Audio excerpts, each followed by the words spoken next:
Hey everyone, thank you for joining me. This evening we will have Jesse Blaze in. His album was released today called Come With Me If You Want to Live. And he is also an accomplished comic book writer. He's a very talented guy. He's a great writer. He's a vocalist. He's award winning. And we're happy to have him back. He's been very cool to me as well. And so I'm thankful for him. He's a good guy. And you guys should check him out. We're going to talk about all things music and comics this evening, and we're just going to hang out and keep it loose. We're also going to let some of you guys come in. We're going to leave the link in the chat at a certain point, let you come in and show some appreciation. We're going to listen to some music, or if you want to ask questions about his methods of process, feel free. This is going to be a wide open cast, so let's have some fun with it. I'm going to play a track. I purchased the album today. It's an incredible album. There's a lot of good music here and a good variety. So, thanks for coming in. We're gonna rock it.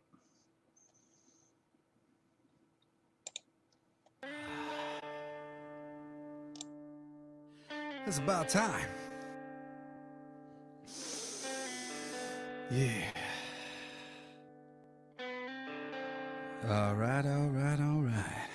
If you got a good heart, you better get smart. The devil's all around and not the one you want. This shit is so profound. Let's drink another quart. If you got a good heart, you better get smart. If you got good ears, you better listen clear. All masters at the mic, she's had the sauce for years. She's got good insights, you better listen clear. If you got good ears, you better listen clear. She's got good insights, you better listen clear. If you got good ears, you better listen clear. You better listen clear. And if you got a good heart, you better get smart. My name is Jesse Blaze, a beautiful disaster. When up against the truck, it wasn't trucking after. But feeling like a slave, too many beatings from your master. I ain't got time to bleed, I'm loading up my blasters. If you got good ears, you better listen clear. Our master's at the mic, she's had the songs for years. She's got you in her sights, the others disappear. If you got good ears, you better listen clear. If you got a good heart, you better get smart. The devil's all around and not the ones you want. This shit is so profound.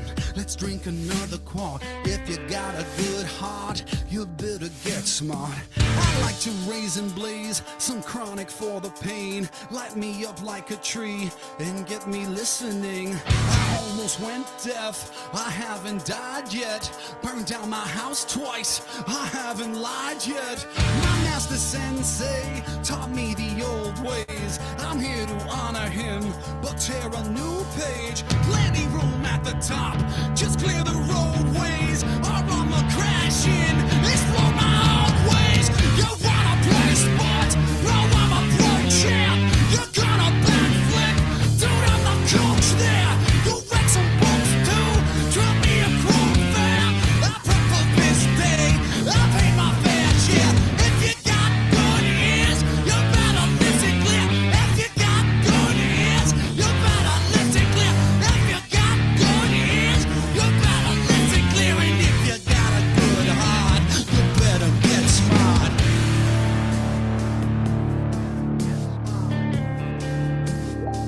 You better get smart. You better get smart.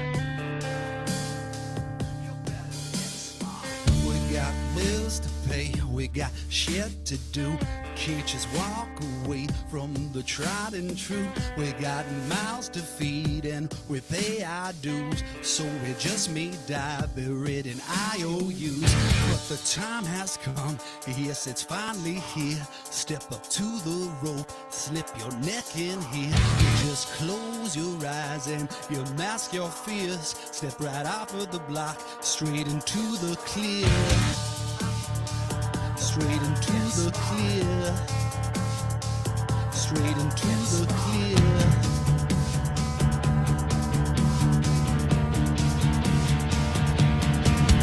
I'm gonna come to what I came here to do. Fuck that to the talking and you wanna run. Wanna spit the truth.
Ah, that's fantastic. Yep.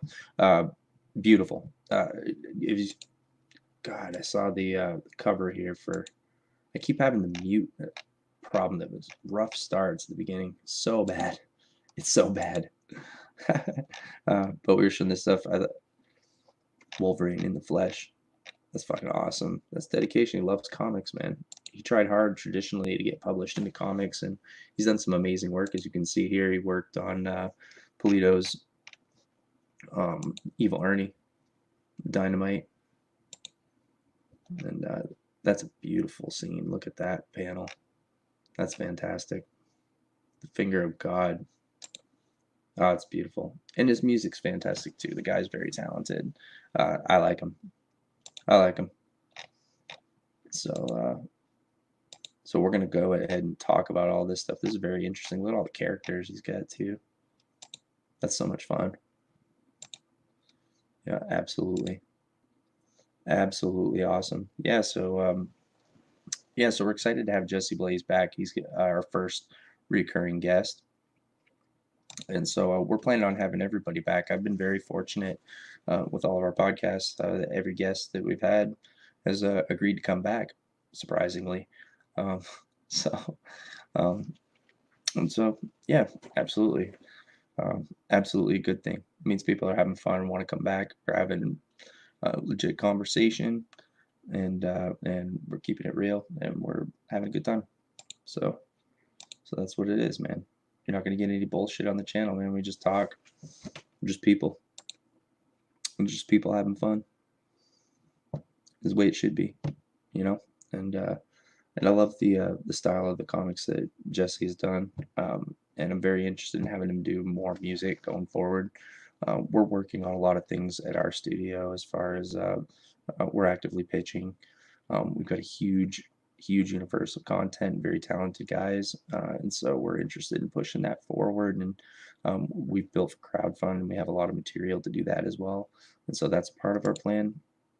And so I would like to have him in forward, get some music if we can get to that point. There's never any guarantees, but you know, that's what it is. And he was right on the money. 2 minutes. Jesse is actually here now, so we're gonna go ahead and bring him into the stream. I'm excited to talk with him about his comic work that he sent and that I showed all of you guys. It's fantastic. So I introduce to all of you once again on the Inexorable WordNerd, Jesse Blaze. Hey Jesse, how's it going? Wonderful, thank you. Thanks for having me. Oh, fantastic! Yeah, it's great to have you back, man. No, you were great the first time when you were on, and I love your music. And I told you we were gonna have you back on when you release the album. So smashing Uh, success. yeah, thank you so much. Today is the day of like getting music off my chest, and now I'll be switching gears to get a lot of comic books off my chest. I've been producing things on my own for a while now. I got really fed up with the business as it was laid out, and I decided to go independent. So for those of you who supported the Blacklight District 6 issues that came out through Image Comics in 2016, that was, a labor of love that, took a bunch of years to put together. And that was me kind of just giving up on pro comics. It was funny. Just as I was leaving, all of a sudden jobs started coming to me. The whole world started opening up to me. My friend Scott Snyder came to me and was trying to get me in it on the Batman titles, and Mike Marks was one of the editors over there at the time, and he's a friend of mine, and they were both trying to get me in the door. And I hated pitching. The system as it's set up right now, it's just abusive. It's really just so abusive to the creators, and they make us jump through hoops like you would not believe to vie for jobs because we want the jobs and there are only so many. A friend of mine was fond of saying that there are more professional basketball players than there are professional comic book writers, to give people an idea of how slim a field it really is ultimately, to get one of these jobs that are being vied for. And you can't really pay the bills, especially when most of your work and energy is going into pitches that actually don't bear fruit. So I had to I hear you. do it on my own. So It's a strange business at that level. I agree with you, Jesse. Um, I mean, it works for, like you said, for a slim few who are getting those opportunities. But the things that you have to do and giving you is a beautiful thing. You get to have full creative control. Like you said, you don't have to answer to anybody. You can fully realize your vision, and you get to keep your work. Yeah, I like can indie. I tell you a story about? It's just interesting. I'm a savvy comic book reader. Mm, I worked at a comic book store for many years. I worked at the famous Planet Comics on Long Island, which was the one comic mm, book store that was owned by GameStop for many years until they turned it into a video game store like everything else. But right. I used to read like 150 monthly books, miniseries, one shots, ongoings, and then like another 150 in trade paperbacks because I'm just somebody who really believes in studying anything that Mm, you're going to do, like just know yeah. about it. And especially when I decided I was going to write comic books, I just really dug into everything I could find that was anything of note, from Mouse and Crisis on Infinite Earths or Watchmen, Dark Knight Returns, Sandman, anything that was Right. important for the medium, for me to understand the medium I was working in better than I did. And, being a savvy reader like that, as I was pitching, I was just always trying to pitch things that were no brainers. Pitch things that the advertising department would be able to slam dunk. It doesn't matter that nobody knows who Jesse Blaze is. Here's a great pitch that they can just pitch with a couple images and stuff. Mm, And I and also was paying attention to characters that were being used and characters that weren't being used. So I pitched Blade at a time when Blade was just nothing was going on with him. And I watched the massive success of the Blade films, and I saw precisely why they worked as well as they did. And it's because David Goyer really played up the science fiction angle of the vampirism, which is amazing because that should have mm, always been done in the Marvel Universe. That was a great idea. The Marvel Universe works best when it's based in science fiction. And bringing science fiction vampires into the Marvel universe, in the comics, was yeah. really a cool thing because he had largely been skewed magically. And I had this great pitch called Blade and the Daystalkers. And on my first issue, there was a quote from Hannibal King, and it says, "What sort of idiots stalk vampires at night?" Um, and it was just a whole Mm, switch of them really aggressively taking advantage of their ability to be out in the day to destabilize the vampires, no matter what it made it look like to them. And they basically become terrorists in America, destroying buildings and stuff that they know are vampire strongholds, but other people don't. So he's got Captain America on his ass, and and it's this big thing where he ends up killing a lot of vampires, and they send over the Nosferati, who are these Nosferatu-looking vampires who are higher than Dracula, who are the descendants of Vernet. And there's this whole thing of like the damn. closer you get to the original virus, the stronger the virus was, and that like Vernet was like the most powerful. Nosferatu was the second most, and then Nosferati were like the descendants, and then it went down to Dracula, and these were the most powerful guys. And they fly over in an Airbus, and the issue ends with it crash landing in upstate New York, and Yeah. all of like 100 vampires come out of the wreckage, led by the Nosferati to go get Blade and the Daystalkers. So it was a really cool pitch, and they loved That it. I think sounds it was awesome. Mike Paniccia over there. Oh, I had a really cool guy called Pitch too, who was like he was a day walker like Blade, but only because he had like a skin condition that made him black, that so he wasn't affected like the other vampires.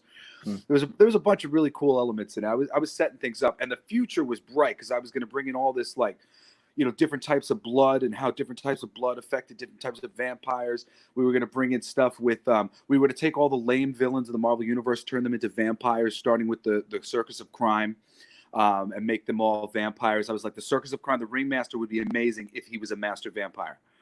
mm. And so we had Oh, that's cool. tons of great stuff. And this pitch was going through to, I forget who it was originally handed to. I think probably my editor on Hulk Let the Battle Begin, who eventually left the company, but it got handled to Michael Paniccia maybe, and they loved it. I'd never gotten so many sweet accolades, except years earlier when Axel Alonso had told me how great my Punisher scripts were and that he was going to give me work, and then he got promoted a bunch of times and I never heard from him again, except when I would see him at conventions and stuff. So I mean, the comic industry is like, there's so much like, oh yeah, and then somebody gets fired. It's so volatile in so many ways. And this pitch was at Marvel for a year. And every time I followed up with it, they were like, yeah, man, we're putting it through. And then it got closer and closer. There's a summit, there's a thing, blah, blah, blah, all this stuff. Finally, at the end of a year of it being at Marvel, I hear back, well, we're sorry to say that it's impossible because they just started putting together this X-Men Blade thing that's going to be launching in a few months. And I'm like, are you freaking kidding me? This X-Men Blade thing that was come up with a year ago? I don't fucking think so. That's why I pitched this a year ago, because that was the time when it freaking made sense. How is it that I've sat here for a year with something great that everybody liked and nobody fucking passed it on so that this gap should have already been filled? I was trying to freaking fill it. And that sort of stupid stuff happens all the time. I mean, as I was going out, and granted, I wasn't pushing myself the way that I previously pushed myself, but working with Mike Moritz and Scott Snyder after they destroyed Haley's Circus, we're going to do Dead Man in Haley's Circus, and I still really want to do this to Dead Man. I was just going to give him the ability to possess his corpse, so that he could be a character in his own book, and he could actually have his own adventures in the physical world. Which is the problem, really, with the character, why he's never been able to sustain a series, because he kind of ends up floating around everywhere. You never really know what you're going to get with the character. But the baselines of him being a circus performer and all that stuff is really cool. So I was going to do this like Scooby-Doo traveling circus thing with Dead Man and a few obscure characters from the DC universe, and him going around, in his corpse and using all of his powers that he's always had. And how long ago was this that you pitched that with Dead Man? It was right after the Joker ripped off his face and, killed Haley's Circus. And well, they came out with Batman Dark. They came out with Dark Knight's Metal. No, it was called. I have to look it up here. But we rented the video. Hold on a second. It was. No, it was Batman Dark. No, not Dark Knight. It was Dark. I'm gonna look it up right here. What was it? Yeah, but it had like Constantine in it, and it had Dead Man, and it had Batman. It was an animated film, but they came out with that just recently. I want to see what year they came out with it, because you know what? I want to say something too. Because the editors, it's like they get screwed so many times. Like as a creative, I don't want to sound like I'm a creative, and I think everybody that isn't a creative stuff.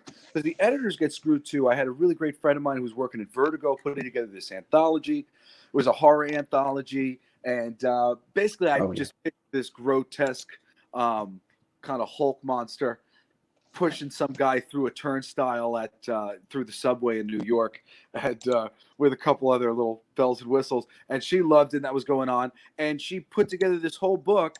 And then when it came time to do the project, her higher up editor came in and handed her every creative person who she was going to be working with, and she didn't get to pick one of them. So it's just like, and that there's so many ways to screw up comic books. And because, I mean, it's funny because comic books there's a lot less working parts than, a film. But there's just so many balls to be dropped for those who don't appreciate how many pieces there are to the puzzle of the creation of a book.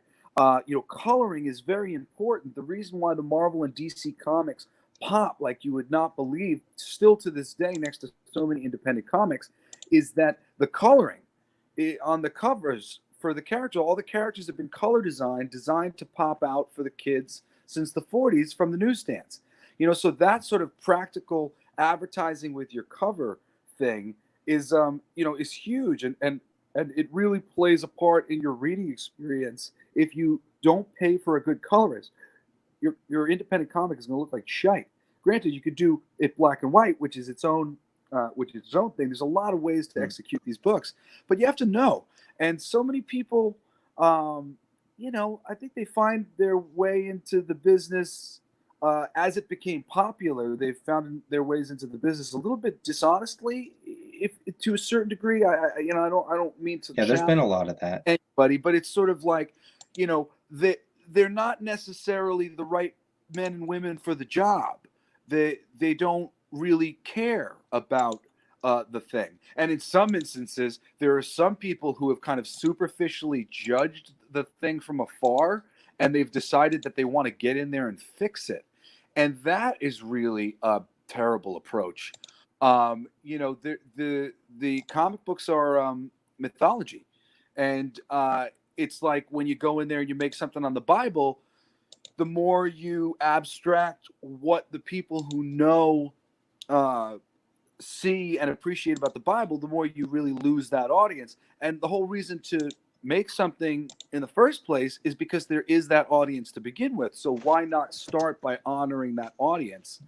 And whether you're like another race, because a lot of it comes down to so much of like kind of white privilege that's in comic books a little bit. Yeah, there's been a lot of people that spoke out about that. I mean, it's hard because how can you? We're all red on the inside. How can you choose who gets there?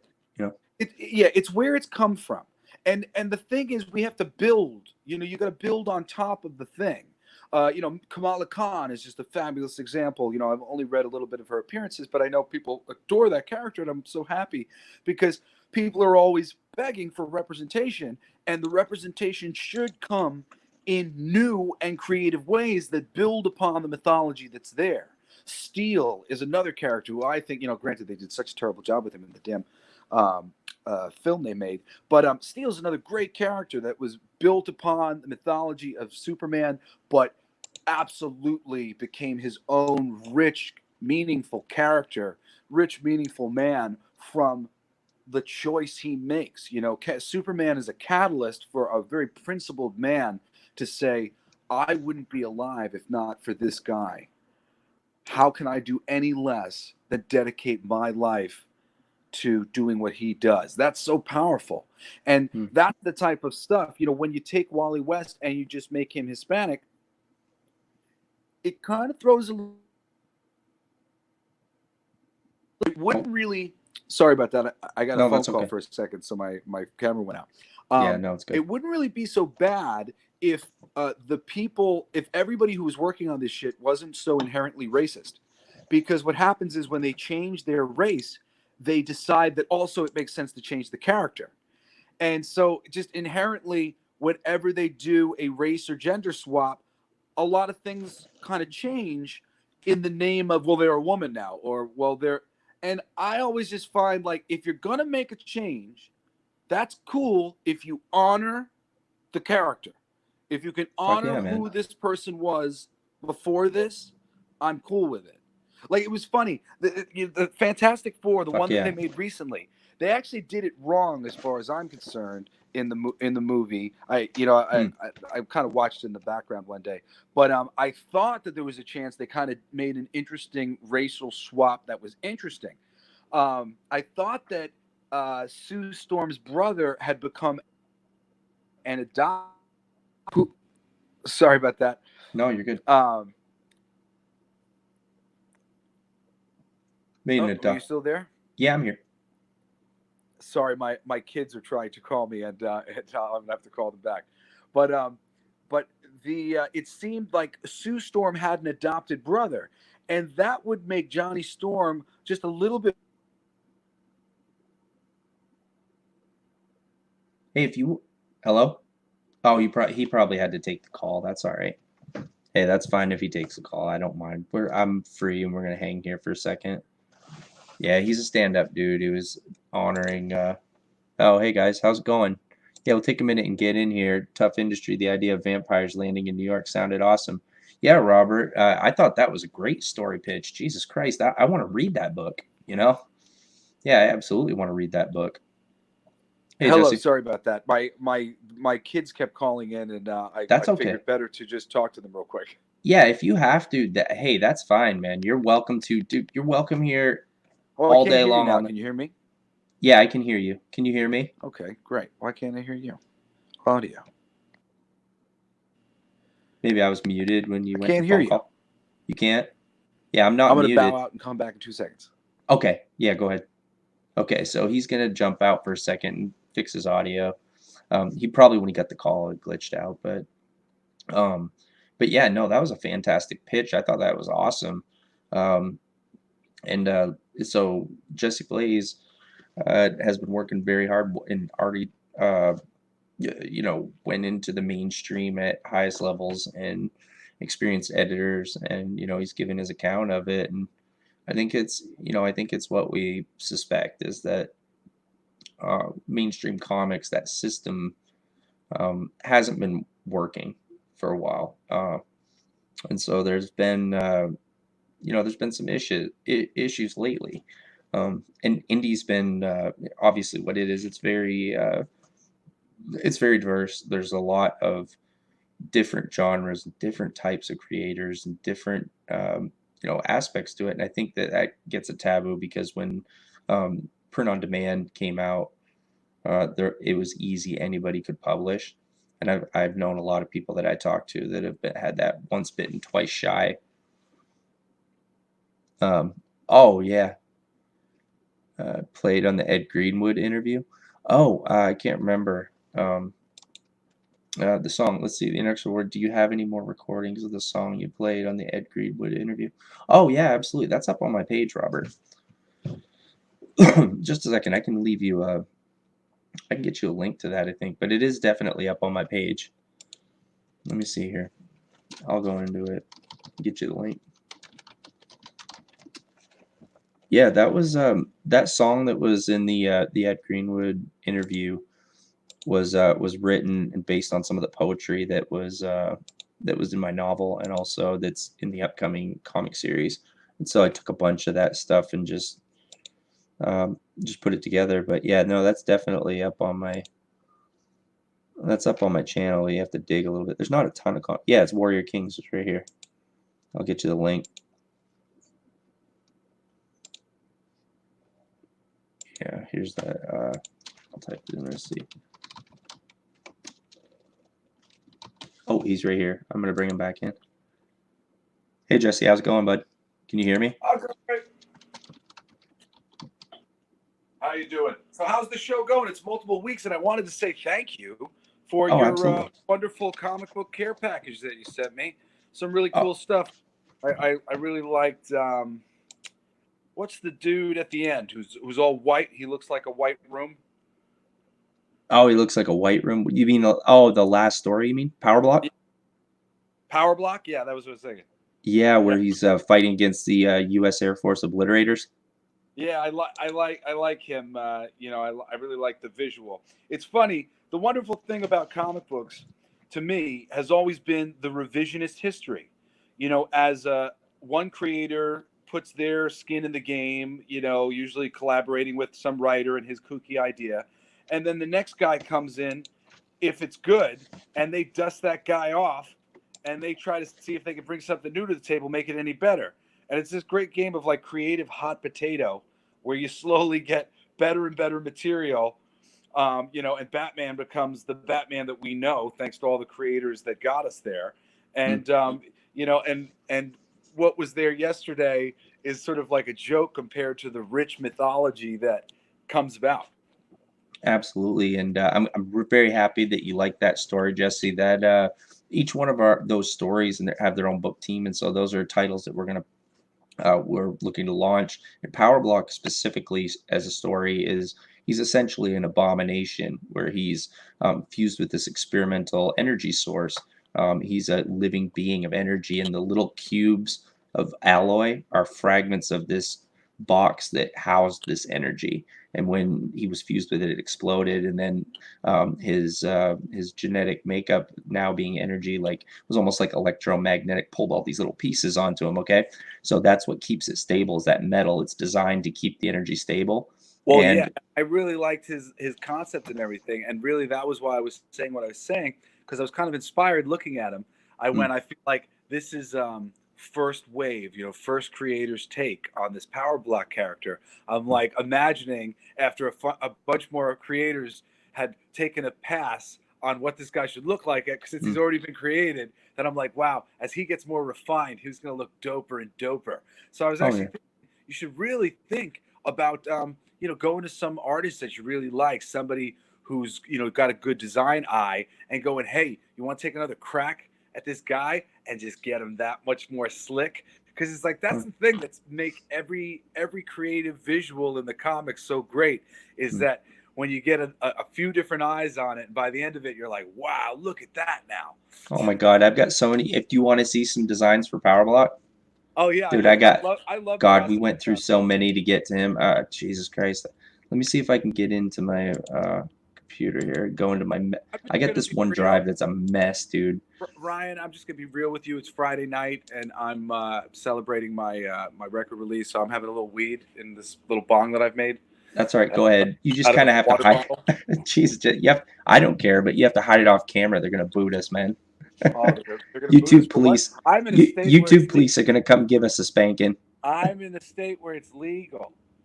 Yeah, so it's medical. So that's his medicine. He's It taking is his medicine. medical. Exactly, it is exactly medical.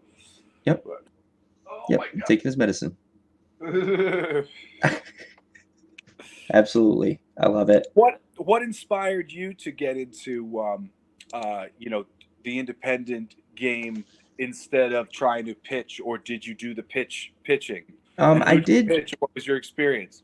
I did want to pitch as far as comics, but what my pitching mostly mainstream was with my novel. When I wrote that, I started with that. That's the Hayward St. Aid is the adaptation of that. Okay, so I went through the literary side of it and then tried to publish traditionally. I had 2 contracts, and then I saw my copyright lawyer, who I found before I made a final decision.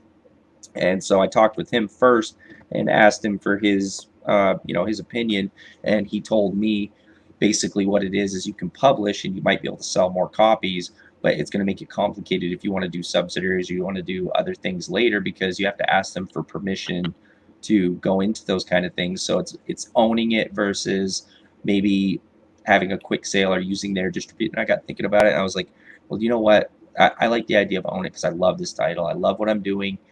I don't want to give it away. And so I'll pursue it myself. And so I self-published, and then I got in with the guys over at Cornerstone, and we started doing. I did a couple titles for them. I did Power Block first, and then Curve the Nexus, and then he said that I could go ahead and do my own work. He gave me a project manager position, said I could do Hayward St. Aid. So I had to earn it. It's not like I just came there with my title and just jumped in the pool. You know what I mean? I had to work for years and wrote multiple comic book series for him before he felt confident in my ability to do what I'm doing with my own work. So it was a process, and I love that. You know what I mean? I never really saw mainstream comics as a creator, because once I saw it that way, and I was very confident that I wanted to do, I knew what stories I wanted to do. And after Jesse saw my stories and he said that they were well done, then I was like, well, I wasn't sure at that point. I remember when he was like, these are great. These are great. I was like, well, fine. I don't know what I'm doing, but I can do that all day long. Like, if you like that, I don't know, then I can do that all day long. And then I just kept going. So I like that better, and I like the collaboration with those guys. Have you read much Grant Morrison? Yeah, I like Grant Morrison. Yeah, he's very talented.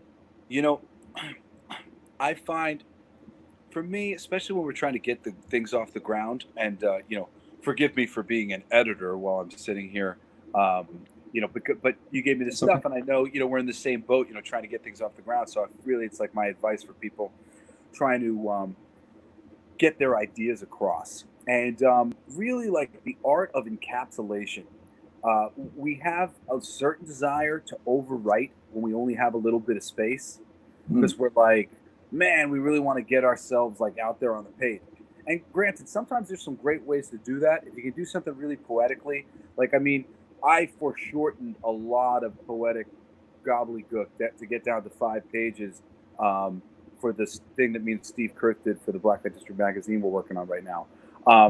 That's rare for me.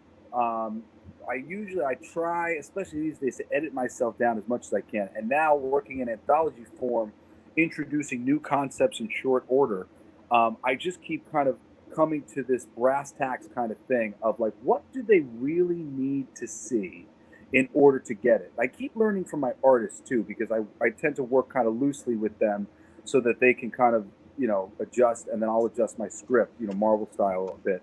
And I see them simplify the story all the time in ways that I couldn't imagine it being simplified. But I find that Grant Morrison's Final Crisis, which was a really shitty reading experience from a monthly perspective,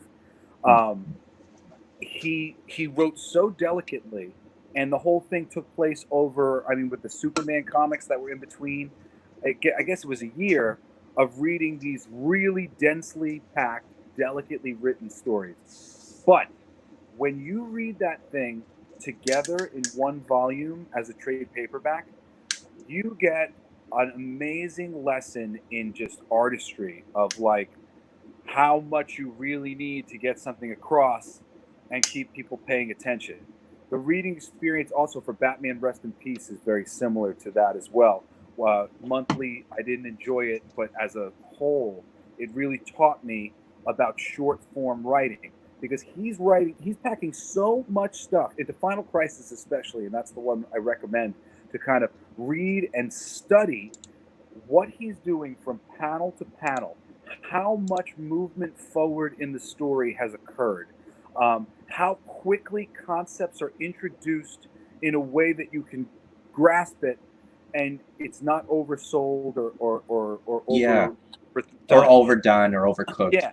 Yeah. And there's a desire sometimes for us to like write that opening scene when we're doing our intro, but sometimes it's that second intriguing scene that's really the place we want to go to, and we want to tell that opening scene in 3 panels on page 1 and then cut to that big scene that would have been later in the book, because like we gotta hook people. There's no time for dilly-dallying. We're fighting against people, mythologies that have already been established. So if we want to get people really interested in what we're doing, it's not so much about talking about it a lot in an introduction and trying to get as much ideas in as you can, which tends to be what our first inclination is. It's about showing as much of it as you possibly can visually and giving away as much of the this is incredible, wouldn't you want to see more of this stuff, that then you can. Because just that little introduction, it might have been good in the scheme of everything, but in the scheme of, you might only get this little piece. Let it stand on its own for all time and always be a great short story. And if somebody rips it off, let other people be able to go, oh, they totally ripped that off from this. Because there it is, black and white. I laid it out on day 1. It was very clear what my idea was. Every piece of my idea that was interesting was laid before you.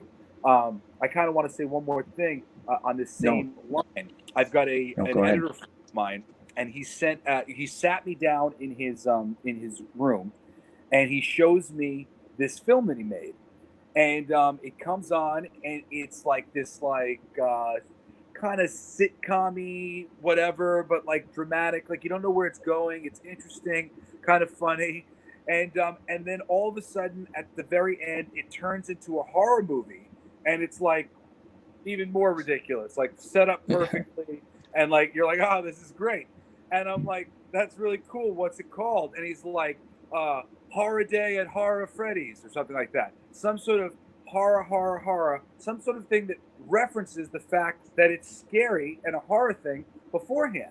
So I'm sitting there and I don't really know what to do, because I see an inherent problem in this. And if you at home don't see an inherent problem in this, you might be doing your comics and other things a different way.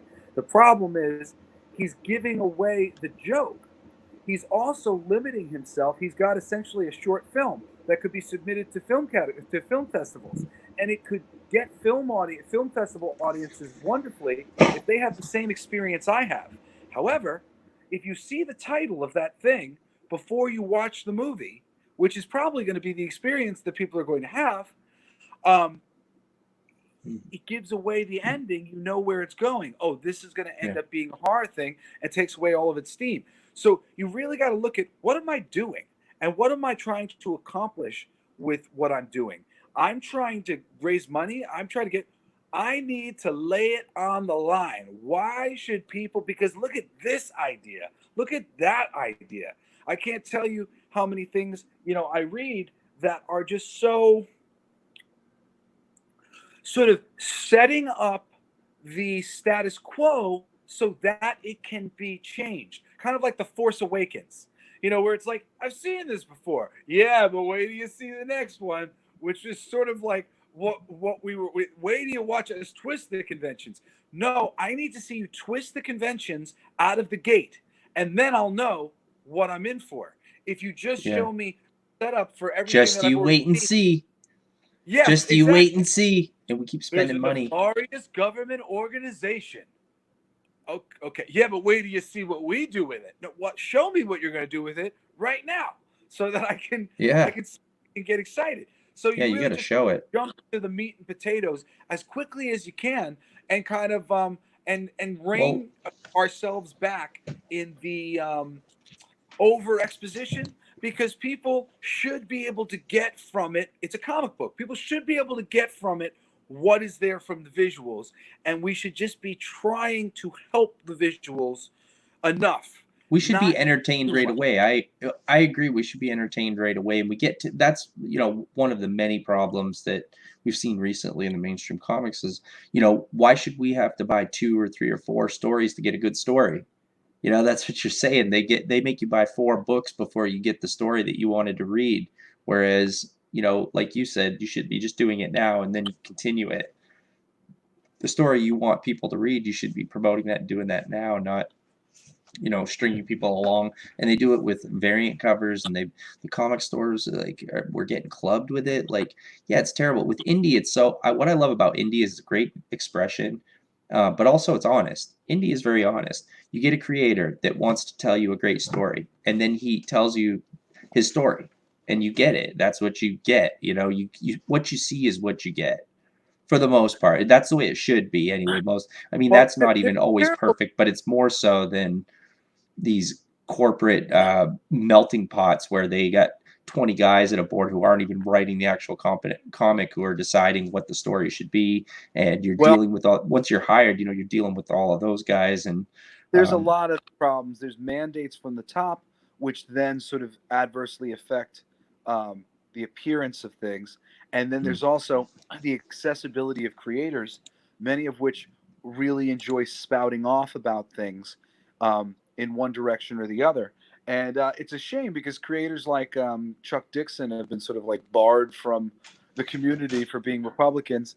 And then on the other side, the sort of more liberal writers get burned at the stake for every creative decision they make as it being sort of a ham-fisted whatever. And people like to say that this stuff wasn't going on back in the day. No, back in the day there was a little bit more of a politer thing going on. There wasn't the internet, and people didn't really discuss politics and stuff so often. And and within editorial there would be friends and an editorial team that kind of had an idea about something, and then all of a sudden you'd have I'm trying to think of the Captain America run that had all sorts of interesting little politics in it, and there's all sorts of interesting, very liberal politics that show up all over the place, like in Eric Larson's comic book, Savage Dragon, one of my favorites.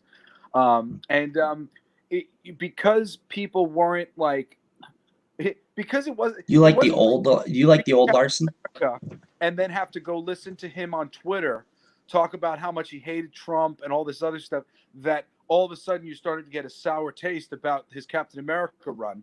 Like, that's what's going on right now, where the person is getting wrapped up in the mythology, and it's leaving a bad taste in people's mouths who enjoy the stuff, because it seems to fly in the face. There are characters where your politics line up, and there are characters where your politics don't line up. And a character where your politics line up, that's great. And you can say that in an interview. Oh, man, I love this character because him and mine, our politics line up. I, too, think that we should go put bullets in all of the mafiosos' heads. And then you talk about that from that perspective. However, there's also been a lot of people going in with their sort of ideology and putting it on the characters inappropriately. which just, for me, I just always feel like everybody always gets like mad. It's like, you son of a bitch. But I kind of sit there and I just go, you're doing a bad job. You're doing a bad job. You have to use his ideology, and you can prove points about your ideology by using his ideology if you want to, but you just have to be creative to do that. But you can't turn him into your ideology. He's not you. He's this guy, and he's been established for a long time as this guy, and that's why people like him. So what are you doing? Those kind of decisions. I just feel like this is a foolish mistake here. You're eroding the uniqueness of this character, and I really do believe that each of the major characters that are published to this day and have had ongoings for forever are there for very particular reasons. Even Batman, there are no two Batmans. The second Batman is kind of like, the second two Batmans are kind of like Daredevil or the Punisher, and they both have never been able to carry larger things than that. They're slight different takes on a Batman, and they've got their own thing. But Captain America as the patriotic symbol, DC doesn't have one. DC doesn't have a patriotic symbol like that. Nothing close. Captain America sucks all the air out of the room. He stands for what we're supposed to stand for. What the country's supposed to mean. He means that. And that is his unique place, and that is what we want to see. We want to see him standing for what we stand for, what we're supposed to stand for, and fighting against the things that rub up against that. That is him. Similarly, Superman is the community and, melting pot and, working for a living, the working class, not that fighting the war thing, but the being an American, what it means to be an American, to be come from nothing, to move to the big city, that journey. What else is cool for me that's appealing about Superman is that he's essentially he's all of those things, but creating him, he's an outsider, he's an alien. So we get to see it from we get to see humanity from an outsider's perspective. You know what I mean? Yeah. Well, Yep. he's the immigrant story, and that is his place in the thing. There are other immigrant stories that have come and go. Marvel doesn't have one. He's the immigrant story. And then, when it gets over to the Marvel side of things, they're all uniquely interesting pieces that are being fit. And DC keeps fucking this up in their films by trying to make everybody like Batman. And it's just like, if they're all Batman, then we can't publish any of them. Somebody probably said that, because I saw some stories recently where they did that. Like, but what they did was they made Batman something else, and it was sad. Like, I saw some stories where like Batman was like a sad person inside, and like he's never really like that. Like, the characters are getting, I think they're getting skewed, but not in a way that's constructive to the story. It's just the writer's kind of projecting himself onto Batman, and it doesn't fit. It's what I mean? Ham-fisted, like, I think all of these stories have merit, but I think they're carrying things over in sort of really heavy-handed way. Yeah, the and it's not good. A great storyline where Batman gets addicted to steroids, it's over after 6 issues. He's learned his lesson, and we move on, and things just sort of like hang around longer than they should to change the thing. They keep trying to reinvent the wheel instead of building upon the wheel and making the world more interesting and moving things forward, as opposed to keeping them perpetually in the same place. Every time they reboot, it's just kind of like, what, guys, take a risk and just like take a step forward with this stuff, and let some new things happen that haven't happened before. Not necessarily killing people, but think about these ideas that are inherent and try to, what would this really mean? How would the world go? Like, I've been really wanting to do something with Wally West, especially now that he freaking killed people, where he just decides he doesn't want to be a superhero anymore, but he says that it just doesn't do any good. Nothing that he's done, being the fastest man alive, hasn't done anything to make the world any better. But he realizes that he has this great power, and he's going to do something with it. So he sets out to dedicate his life to spending every day building bridges, bringing water to people who need it, and fixing every problem that mankind is facing. And then he comes up against the real powers of the world that are keeping the world the way it is. And I love your thought process on that. You know, that's great to be able to dissect characters in that way. And the only other person that I've had on my channel that went in depth, well, no, I had two. Well, I had Paris on that did that, and I was very impressed with how he talked about pitching stories when he was at DC. Was because he's an artist, and they talked with him about his run on Wonder Woman. The editors brought him in, and he had a pitch, just like you said, an elaborate pitch where you're talking about the motive of the character, what the character could be and should be, and going into the details of what you think this new story that you're pitching could be. And I also had Andrew Cosby on, who talked about method with me very in depth. And so I love that, man. But the thing is that as good, just like you've described tonight, and what you've shown us is that you can have an amazing pitch. I want to read that Blade pitch that you had. Like, I want to read that. I want to read that book, but that never got made. The whole first issue is written, and then I've got a long pitch. I'll send it to you because it's fun. I'm sad. Dude, that'd be great. And I introduced my own Whistler because you couldn't use Whistler because he was owned by Miramax Studios, I guess. So we got a guy with no legs named Hummer. Oh, in a wheelchair. All right. I can't wait to read it, dude. Send it over to me. But, you know, the idea was that you had this great pitch, and someone in the chat even said that they'd like to, I think it was the first comment that we had, was that someone would have liked to read it. You know what I mean? I would have liked to read it, but it never, the thing is it never came to fruition. And that's the problem with mainstream, is that, you know, things that are passionate, a lot of those things are getting turned aside. I think that there's... Can I just say something real quick? Like, because this I'm really passionate about. Because right now, I don't know where everything is. So, like, if I came in to do Blade right now, I'd be like, oh, well, can everybody show me what's going on? Like, I'd have to do so much reading to catch up. At the time, I was fucking passionately dedicated to reading and understanding, knowing what was going on, because I was seeing balls being dropped, and I was like, I could fucking fix this. I can make this shit work. Oh my God, I can launch so many freaking things for them. I saw great things that were happening, and I wanted to help and be a part of it.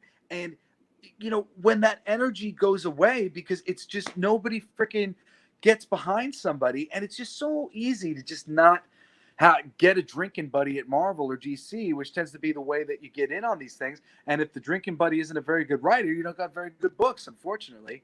That's probably what's happening. Yeah, fuck them guys.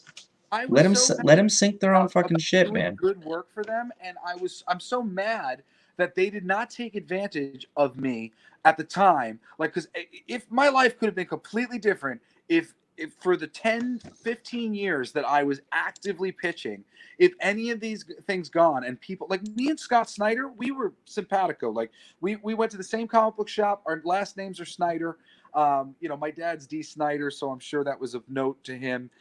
And he and I were following each other's career because Iron Man Noir was one of his first things that came out around the time my Hulk thing came out, which was like gonna come out for 2 years, and I got a Marvel Comics Presents thing before that. So we knew about each other, and he blew up, and I was still in the same position. He was trying to get me into work on some other things because he knew I was a talented writer, and I appreciate that. Scott's such a great guy. But I mean, it just goes to show you just never know how these things happen, and sometimes the people getting the opportunities aren't necessarily the people who really truly love the medium and love the mythology and want to be additive to it and honor it and bring something to the table that would hopefully be memorable for children and adults, you know, and things that would be turned into films in the future. And like, I just wanted we're gonna do it with indie, dude.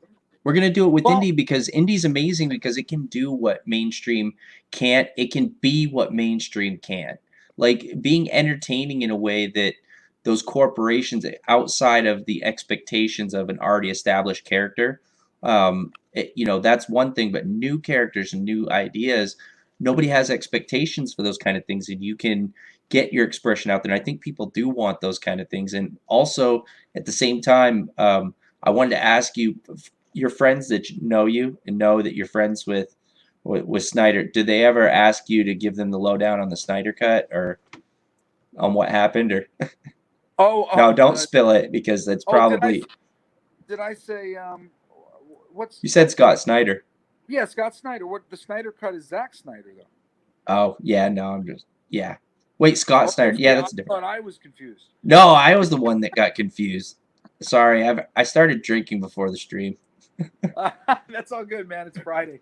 My record's out. I'm very happy. Oh man, yeah, I'm celebrating tonight too. I think I'm just celebrating being out of work and and just life, man. We had a big crock pot full of barbecue pork ribs and beans, and like it was fucking awesome. And having a drink. Oh please, and by the way, I don't know if I'm sure you asked your audience to check out my new record. It just came out today. It's everywhere digitally. Oh, absolutely. But yeah, let's do that and play a track.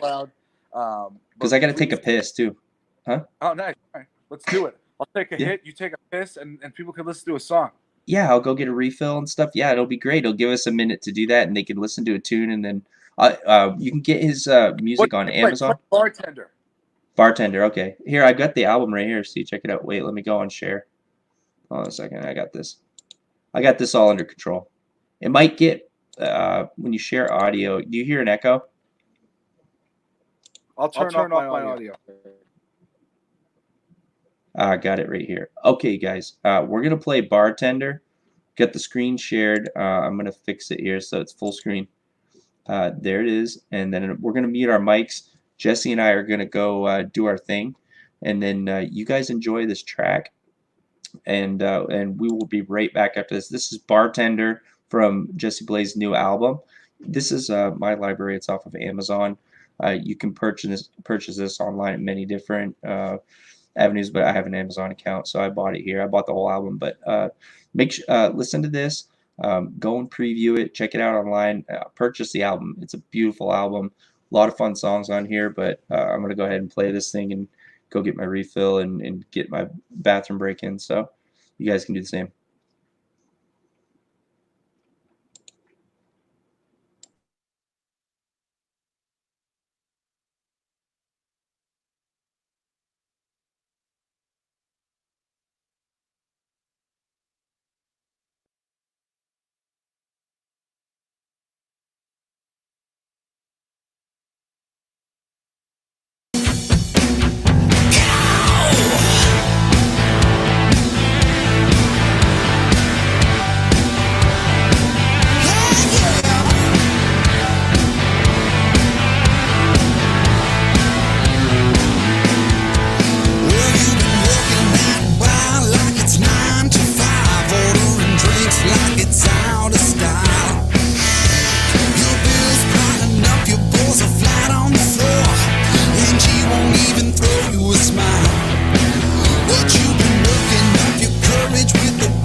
only one way this ends universally.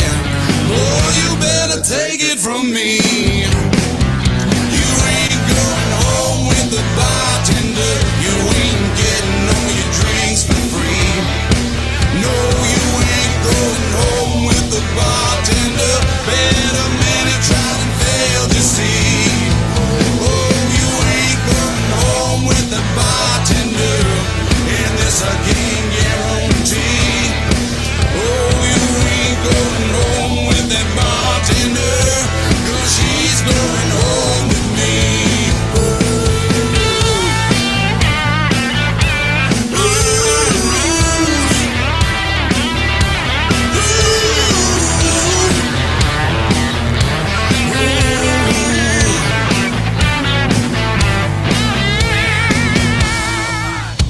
All the bartenders are fine. How hot are they? I don't know. They're real fine. I got a joke for everything, you know. Listen, jokes. Yeah.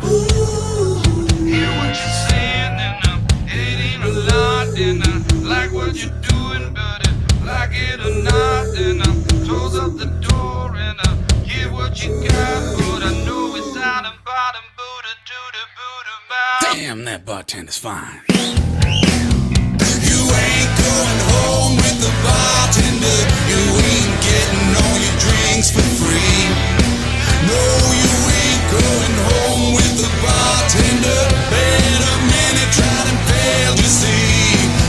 Oh, you ain't going home with the bartender. And this I can guarantee. No, you ain't going home with the bartender. 'Cause she's going home with me.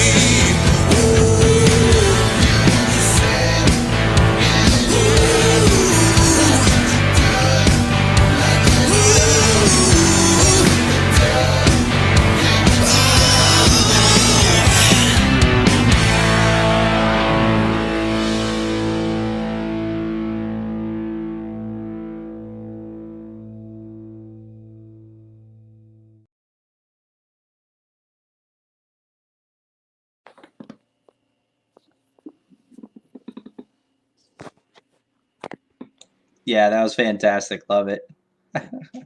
That's a great tune, dude.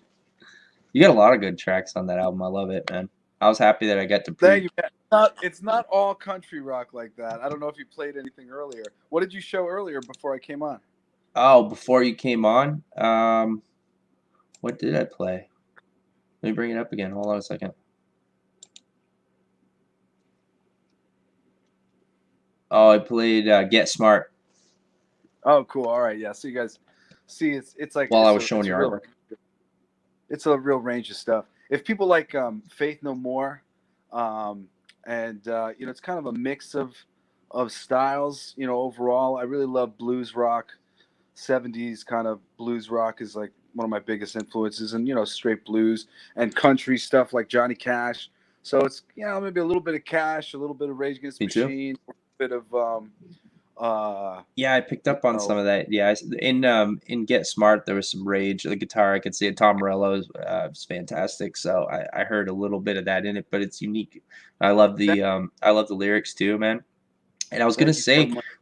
no, absolutely, no, I'm truly a fan, and I like your views on the comic industry as well. And there's a lot of other people who feel the same way. And I don't think I told you when we talked the last time, but when I'd had you on my show, I was very new to the Comicsgate community, and I've been in for a long time. And there's a lot of taboo around that community, and it needs awareness. Like, it's not a monstrosity like mainstream and people want to make it out to be. Just to It's say what I've friction found. right now. Can I just say about the Comics Gates thing? Because I see, you know, immediately it was tried to, like, when it first came across my desk, it was, you know, demonized, you know, in its portrayal. And then as I saw more what it was, I was just kind of like, you guys are making this like a racial thing, and like this isn't real. Like, it's way more of sort of what's going on with the Democrats and the Republicans, where the Republicans can't get the Democrats to understand them, so they've just switched over to sort of baiting them and aggravating them in large part. And a lot of the Comicsgate participators are just they're trolling the more liberal geek culture people. So they keep stirring the pot of a stupid argument that really shouldn't be being had the way it's being had. Because really what the Comicsgate people are about is about honoring the mythology that's in place and honoring the grand traditions of comics and comic conventions and comic companies, not forgetting who builds, these things, so that we don't need companies like the Heroes Initiative taking care of the health Well, no, bills man. for all these artists. Let me fill you in on what I've found, and I'm a very level-headed guy. Oh, sure. You know what? And Please do, because I'm sure you know more than I do. I've been from the outside. no, I have. That it's a very ugly conversation, so I've just not been wanting to get involved. Yeah, no, and that's the thing, and from what I can say about it, that's exactly, I think, the goal of it is a slander towards the people who've gone indie and made this community that's Comicsgate. It's a slander to do exactly that, to make people think that it's a stirring pot of trolls that are trying to cause trouble with a leftist ideal and with these new diversity of comics, but it's not. And where it all started was with Richard Meyer, who was reviewing comics and saying the exact same. Like, I was impressed because the things you were saying about mainstream comics, he was doing reviews on YouTube and saying the exact same things. And so what happened was he got a lot of heat because he was reviewing comics very harshly because of how they were being presented and the writing quality, because of the people getting in, making comments, like you said, like people, getting their drinking buddies in, and they're writing comics at Marvel, and they're not honoring the tradition of these characters and honoring what these characters are. And he just made those points, and people hated him for it. People in the mainstream hated him for it, the creators. And so the backlash from that, no, there's a lot to it. Aren't always articulating the things in the best way, and that's why I think it keeps coming across the way that it is. Like, well, this is at the core of it. Like, people are. And Skyver, though, and he's such an incredible artist, and I quite like Ethan, and Ethan's entitled to his opinions, of course, but occasionally he's spoken about this stuff fairly out of hand in a way that you could tell he didn't give a shit what anybody thought about what he was saying, and he didn't care. No, he doesn't. Reading into anything. So I mean, when people are willing to have these conversations in ways that fly in the face of the people that they're communicating with, of course those people are going to be upset. So that's what I mean by the overall message of what's going on with Comicsgate keeps being distracted from, because it's so wonderful being able to do independent comics. My friend Mark Polton is working with what's his name? They've already kickstarted their book. I'm forgetting what it's called now. Maybe it'll come to me. But John Malin. And it's all caught up in controversy it's all so silly to me. But it's certainly, I don't believe that Comicsgate or any of that stuff is bad or evil, and I really get what. Oh, it's absolutely not. It goes way worse. There's a lot of, dude. There's like, I started with Richard Meyer and what happened with him. Okay, so that's where it all started. But with Ethan Van Sciver, it's those two that ended up starting this movement. Okay, so what happened to both of them? There's two serious tragedies that happened to these men career-wise. Okay, all of this hype that you've been hearing about are things that have happened afterwards to try to destroy these guys' careers after they spoke out against comics and spoke up for themselves and wanted comics to be better and wanted to see the industry do better. And so the two tragedies were Richard Meyer was trying to publish his comic Jawbreakers at Anarctic Press, and Mark Waid allegedly contacted Anarctic Press and threatened them to with destruction of his company in so many words unless he canceled Jawbreakers, which was written by Richard Meyer. No, that wasn't Mark Waid. That was Ross Ritchie. No, it was Mark Waid. They're in a litigation right now. Like, there's actually Mark Waid. Mark Waid. Studios. That was No, it's right. Mark Wade, and they're in a litigation right now. Richard Meyer went to the indie community and made a Was it GoFundMe. really? That's It was very disappointing. I've worked with Mark Wade as well. Mark Wade's another friend. See, this is the thing. I'm very good friends with Mark Wade. Love Mark Wade. Very good friends with Ethan Van Sciver. Love Ethan Van Sciver. But talk about two people on different sides of things. And at a certain point with Mark Wade, I just kind of kept wishing that he would just pull himself out of the fight he was in, because it's just like, it's bad, oh, dude. It's bad, dude. Dude, it Richard is. Meyer. It's such a mess, and he's such a talented creator, and he loves comic books so much. That's the thing. You know what? I was just watching the stupid the Tiger King documentary, and Yeah. at the end of it, there's an Asian woman who worked at the thing who got her arm bitten off, and she said everybody involved in this is supposed to be an animal lover, and no animals have been helped by this.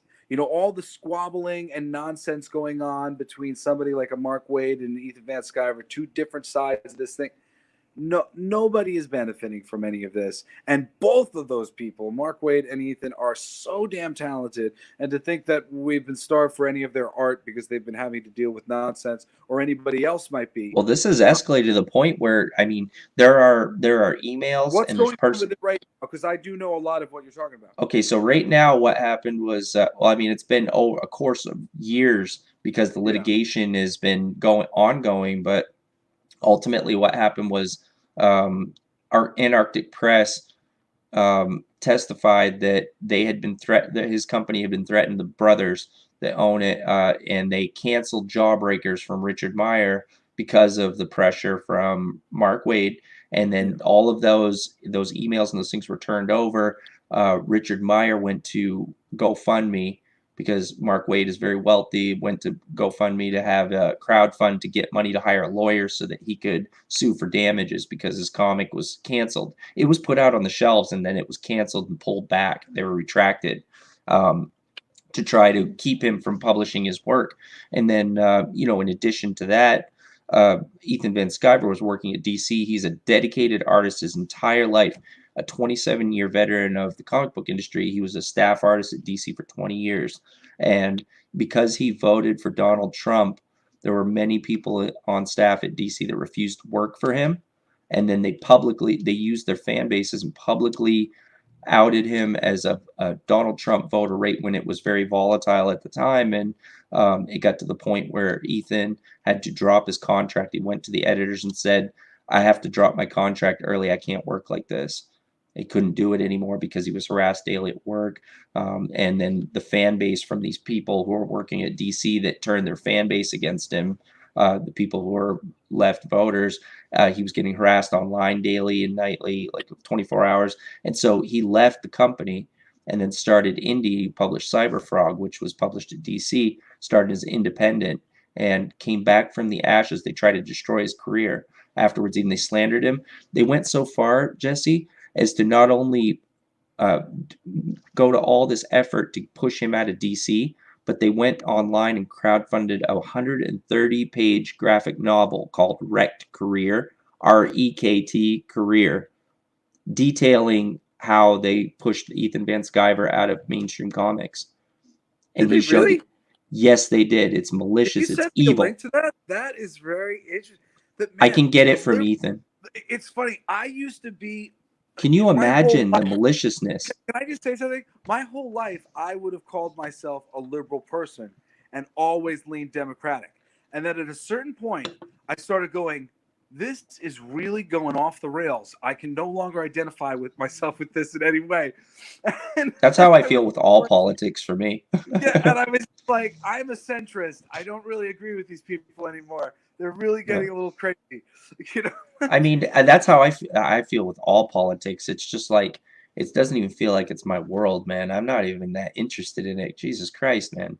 I don't read into it that hard. But, I do know that I'm a person who cares about other people. And I understand that there's going to be times when I vote for a president and it's not the president that gets elected. That's happened to many people over the years.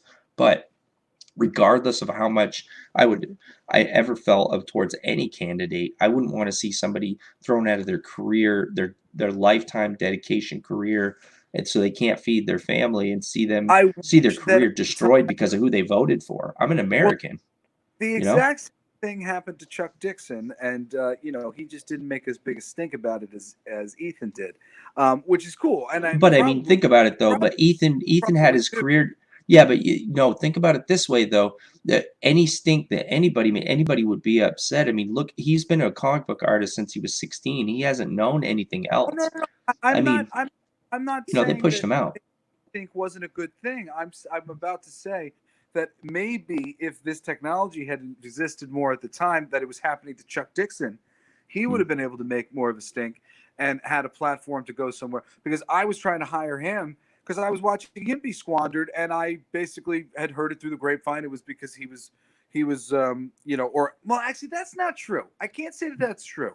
To be perfectly honest, I have to say that it was what you would call it. It was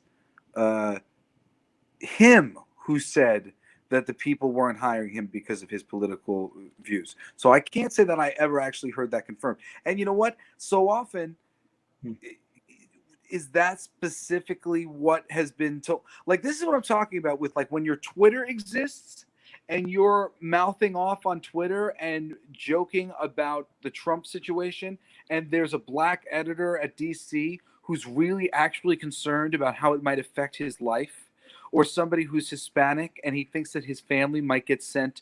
And for him, this is everything. And Ethan is joking about it jovially on Twitter.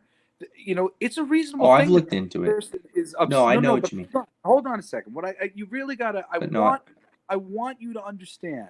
Ethan is somebody who speaks out of turn, and when you're speaking about politics, you are doing a dangerous thing. And he, just like all these other creators, Brian Michael Bendis, the Democratic ones, they are all messing up the system by allowing their personal politics, which is something that everybody is very sensitive to creep into the art form, which is supposed to be an escape from that. And this is why I try not to be a part of this conversation, because I don't want it to be about, oh, poor Ethan. Ethan is doing fine. He made a stink. He did what he was supposed to do. He's a great artist. He was never in jeopardy. He knew what his power was, and he said, I'm going to do my own stuff, and he did. He's great. Ethan's never going to go anywhere. He's a very, very talented guy. He has no reason to go anywhere, and he knew it. Chuck Dixon has no reason to go anywhere either, but I think Chuck Dixon didn't know his power, and hopefully he's coming back in certain ways. I don't know what he's working on right now, but I want to see him. He should be such a mainline writer. He was so great. He's such a journeyman. He's so consistent and loves the characters. That he's not working in mainstream comics. But for what I've seen from Ethan, I've watched a lot of his streams, man, and I'm a level-headed guy, and I watch it. And any comments he ever made about those things, mostly those were comments made towards him in an attempt to pin those things on him because he's a conservative. He's not even far right. He's a conservative, and he says those things sarcastically. I admit, and people take those things and clip out of context. No, yes. He says them sarcastically.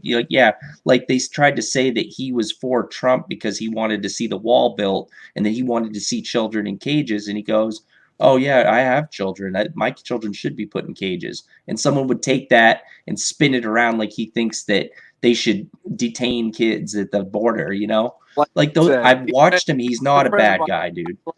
I think he's got a great sense of humor. Yeah, he does it that's his humor. He's got edgy humor. Who are humorless about these subjects. So I mean, and right. These people, somebody who asks a question, and sometimes over time, like on Twitter and stuff, it's so easy to get wrapped up in this stuff because somebody asks you a question and you think that they're baiting you. You'll like attack them unwarrantedly. Like I used to do interviews for comic book websites when I was first coming up, like out of college, and I remember I went to go interview Dan Slott, and I was his biggest fan at the time. I was reading everything he was writing. I was such a huge fan of his. And I got on, and I was so enthusiastic to interview him. And what I didn't know was he was currently getting a lot of flack, I guess on Twitter or online, whatever it was, for sexism or something.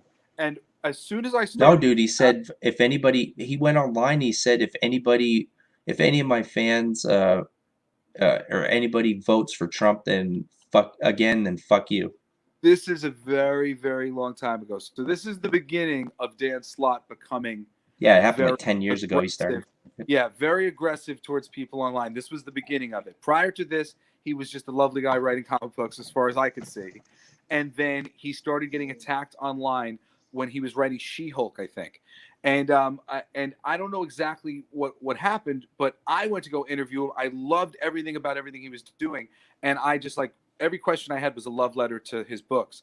And the first question, the very first question, he thought that I meant an insult to the question, and he became very defensive, and he answered every question thereafter defensively. The interview was supposed to be fun, and inside, like, just about like, I read your book and I love it, and he thought I was trying to gotcha, and it was a terrible interview, a horrible experience for me, and he came off like a jerk. And this is what happens so often online. Like, if somebody asks you a question, and then the first person's He might be a jerk. Yeah, the first person might be a jerk. The second person might be a jerk. The 10th person might be a jerk. But the 11th person's like, "Hey, how do you feel about that? Fuck you!" You. So that person got it. Harassed, by like all the people. Once the way people are coming at you sometimes starts to frame what's going on. You think he got rattled and he cracked at that point, and maybe he snapped at people? I think everybody is. I think Ethan's gotten sucked into the I'm being demonized as a bad guy, and I think Brian Bendis and Dan right, Slott, but I mean, think about this. I would say the same thing. I can see drama online. Jesse, there's drama online all the time. But when I saw the stream, this is the stream that broke me. Okay, I've watched what these guys are doing for years. While I was building my own comic work, and I didn't even have a voice. I just finished my preview material and all this stuff for my comics, and wanted to get into the industry, and I've been watching everybody for a long time. And the part that broke me was a stream where I saw him talking about his experience of what happened at DC, and then showing the picture of the cover of Wrecked Career, which is a malicious thing. Okay, I mean, it's one thing to for whatever happened. Yeah, we got to get the cover. I can get it from Ethan. I saw it in the stream, and I was unable to go back and find it. They stream a lot, but really dirty fighting going on. Jesse, a 130-page graphic novel called REKT Career, Wrecked Career, detailing how they banded together and pushed him out of DC to rub salt in his wound. No, they were unable to get funding because they got awareness out about it, and it's a dickhead move to do that. So they got $1,200. Yeah, can you imagine like getting someone fired and then gloating by publishing 130 pages? That's a commitment. Who was it? It was a bunch of people over at DC people. He's apparently upset at people. One of the people who were involved was Gail Simone, one of the biggest names. And there's a bunch of others that. This is again, I'm friends with Gail. And all these people in comics, yeah, they're everybody's friend until the interests aren't there, and then they're malicious people, See them all on these opposite sides of these things and being so aggro towards each other. It's a bummer.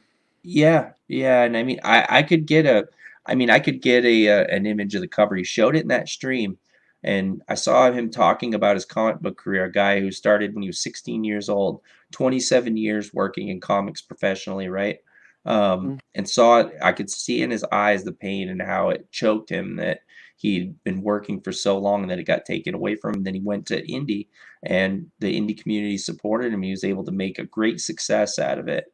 But I can tell you that a lot of the taboo around what's going on in Comicsgate is not what it seems. Honestly, a lot of the things that they talk about as far as the mainstream comic book industry were things that you said at the beginning of the stream. That's the only reason why I brought it up. I was just like, geez, man, I never told you that I'd been over here in this community, and the things you're saying are exactly how they feel, that comics can be better, that a lot of the storylines, you've been trying to get into mainstream, you've experienced it, but these people that are your friends have brought you into this illusion that this is a fair industry, and it's not. That mainstream industry is not a fair industry. There's a lot of bullshit going on. It's not, man. The good thing to know is, I'm somebody who's in a lot of businesses. Obviously, I'm a very successful Yeah, voiceover actor. I've been the voice of Pizza Hut and Kia Motors I and understand. GameStop and stuff for Yeah, years. man. So I've been and my brother's in film, and so I produced short films with him. And every single industry is just exactly the same. The creative arts, it's all various versions of the same story. So, taking the power back and going independent is the thing to do.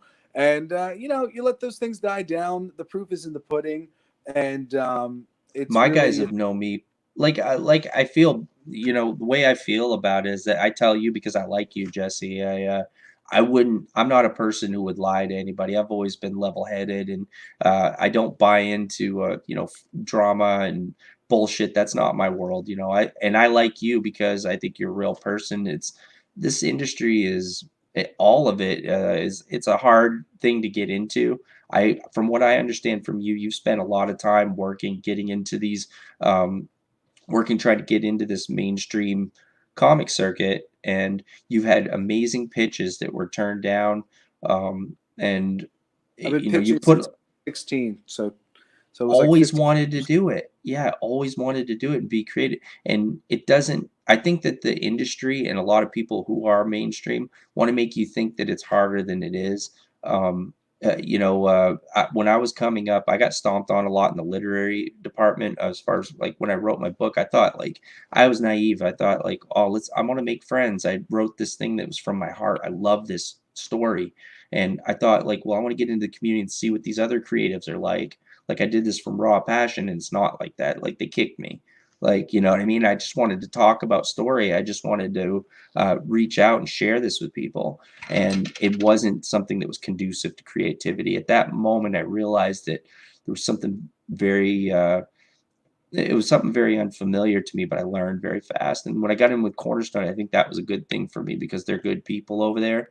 Those guys have known me for 5 years. They know I wouldn't latch onto some bullshit or get onto some dumb, drama fucking train to, because I don't have to. Our studio is already pitching to entertainment companies. I don't need Comicsgate to make my comics. We're working on our own towards it. I'm there because I want to be, because I heard the story and I've talked with the people. I've seen it, right?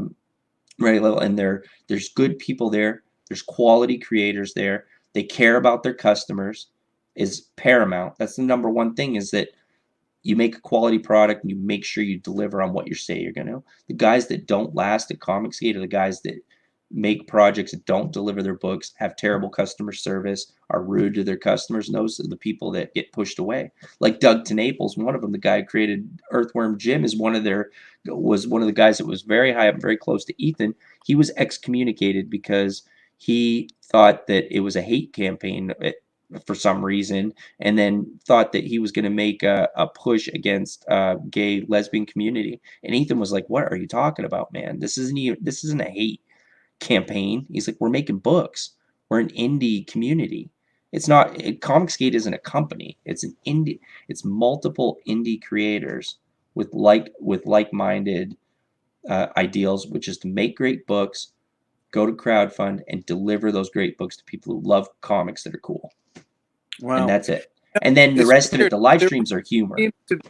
There really seems to be a shuffling at the top of creative structures right now where they're trying to like scrub, very consistently across all the big things. They're like scrubbing any semblance of right wing ideology. If anybody who identifies that way seems to be persona non grata to a certain degree, or at Yeah, I least don't even believe. like that party system. Don't you Yeah, hate that? I don't like it's those labels. I like to I be an American. this is why I'm one of the many reasons why I don't like to identify. I mean, I never really called myself a Democrat, but I used to like to register Democrat so that I could pick the candidate, and then I started registering Republican so I could pick their candidate.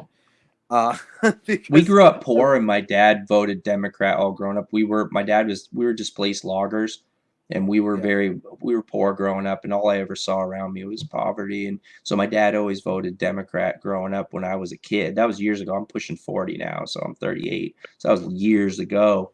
But as I grew up and became an adult, I thought about it like this two-party system has messed up these labels, this division. This is dumb. I'm an American. That's what I identify as. I don't care about that other shit. And people vote and we have a democracy. And then how I feel, I think this was the way democracy was designed, was that you vote for the candidate that you like. And then as an American, you hope that whoever was voted in by the system of democracy that you support does well. You want to see them do well once again. If they don't, call them on their bullshit. I mean, but you know what I mean? I want to see whoever's voted, and I want to see them do well as a president and do right by us and do great things. You have to hope that that's what's going to happen no matter who's voted in. You know what I mean? And that's the way I look at it. Being like, being encourage whoever's in there now. Everybody's going, you're so disrespectful to our president, Donald Trump. Well, if they do something stupid, call them out on it. Well, the same Tell people that go back to the drawing board, do better. The people saying that they were being disrespectful to Donald Trump are the same people who were being disrespectful to Obama. So it's this stupid game where they're all, it's like an argument between a couple where like they're both wrong. Like, you guys are both wrong. Go calm down and like come back. It's like, what the fuck, man? Dude, I've had so many problems in my life. Like, politics are hard to get into for me, like it just is like yeah, that's it. Yeah, I don't know, man. It's not, I mean, I think that a lot of people were upset when Trump got into office, and I want to see whoever gets voted in do well. Whoever is our president, I want the president of the United States of America to do well. You have to hope that that's going to happen, but that doesn't mean you have to follow him blindly. It's a human. I look at him as a human being, I guess is what I'm saying. Like, call them on their bullshit. If they do something dumb, tell them you're an idiot. I thought that do something Trump better. And I'm sorry, I keep sometimes I can't hear what you're saying, so I don't know. I'm because you're delayed a little bit for me, so sometimes I don't realize I'm going to cut you off. Oh, no, that's okay. Sorry that happened. No, my apologies. But anyway, I think that you gotta hope for the best and be encouraging and try to push for the thing that you want in a good way. And I think yelling at each other is just not getting us anywhere. For me, I was a Bernie Sanders person, and that's because I think that Bernie Sanders is a genuine guy who believes in a mixed system with some. Our system is not purely democratic. And because our system isn't purely democratic, and it really, really, really, really favors a tiny, tiny, tiny piece of people, it really does need some socialism. That's what he believes anyway. And I believe that that's worth a shot. And so I was backing him when I saw what the Democratic Party did to him and to just destroy his chances. I was out of it. I was like, I'm not playing this game. I was not interested in Hillary. I believe she is a corporate Democrat, which is very evil, just as evil as the corporate Republicans. There are some Republicans that are not part of this thing, libertarian. Yeah, Republicans, she's a piece of whatever. Yeah, she really is. And people forget. And I'm like, I don't forget. I remember so many different things. I remember people that her husband has pardoned that are very suspicious to me. I don't like the things that I hear about you guys. I don't trust you, and you've been around long enough for me to learn better. Why would I vote for you again? And when Democratic people are like, well, you got to vote for her because Trump sucks. And I'm like, well, Trump sucks, but she sucks too. And honestly, I prefer a person who is sort of like cannot hide their bad qualities, because Trump is just, I mean, fundamentally, I'm sure he's a wonderful guy. I know him just a little bit through my father's connections with him through Celebrity Apprentice, and actually through my mom always did makeup for him years ago. And, he's just kind of what you might call a slimy person as far as I'm concerned. He's a bit sexist. He's a bit racist. He's a bit old school, white, privileged guy who's kind of had everything handed to him. He's a bit egoic. He's everything's decorated in gold. You know, he is Damn. not my first pick for the type of person that I would like to see run the free world and represent us as a world. He's a fairly superficial man. You know, I don't hate him, but I don't really like him, and I certainly didn't really want to see him as the president. But I didn't really want to see Hillary Clinton as the president either, and she had specifically done a lot of very, very illegal things that I had seen and used her power and abused her power in ways that I didn't like already. So, you know, for me, Hillary was really, I wasn't going to help her win. And, you know, if the people wanted to elect Trump, then so be it. And I stayed out of the. And it happened. And I think the big thing about the controversy with all that, why it blew up so big, is that I think that the loudest voice is the one you hear the most out of the crowd. Like the people who are the most upset, you're going to hear them first. And with the internet, you get everybody's opinion. I mean, you can't, anybody with an internet connection is not an expert, you know, in politics. So you hear all this stuff. And ultimately, for me, the way that I looked at all of it is the same as I've always looked at it with politics, that it's a two-party system for a democracy. It's not, and it's not perfect. I mean, we're getting two candidates to choose from that are chosen for us. It's like this illusion of choice. So honestly, it's who gives a fuck? Dude, the shit sandwich. Giant People dude fight so is Trump, and then the shit sandwich is Biden. Who wants to eat that shit sandwich? Every year though, like, or every election, creepy with women all the time. It's ridiculous that, like, when things like that are noticed over and over and over again, that, like, you know, he doesn't stop. He just keeps being creepy with women over and over again. It's like people noticed a few years ago. He's still creepy with women all the time. I just don't get it. All these guys are slimy ass. I like McMullen during the election, honestly. McMullen, he's LDS. I didn't even pay attention. I knew, dude, that McMullen's a bad motherfucker, and he's smart. That whole system was gamed. It didn't matter what the friggin' options were, so I didn't friggin' pay. He came in late. He was trying to get on the ballot in all 50, and I don't think he got on the ballot on all of them, but I saw an interview he was in. Dude, McMullen's a bad motherfucker, and he's smart. He's an LDS, so he's Mormon, right?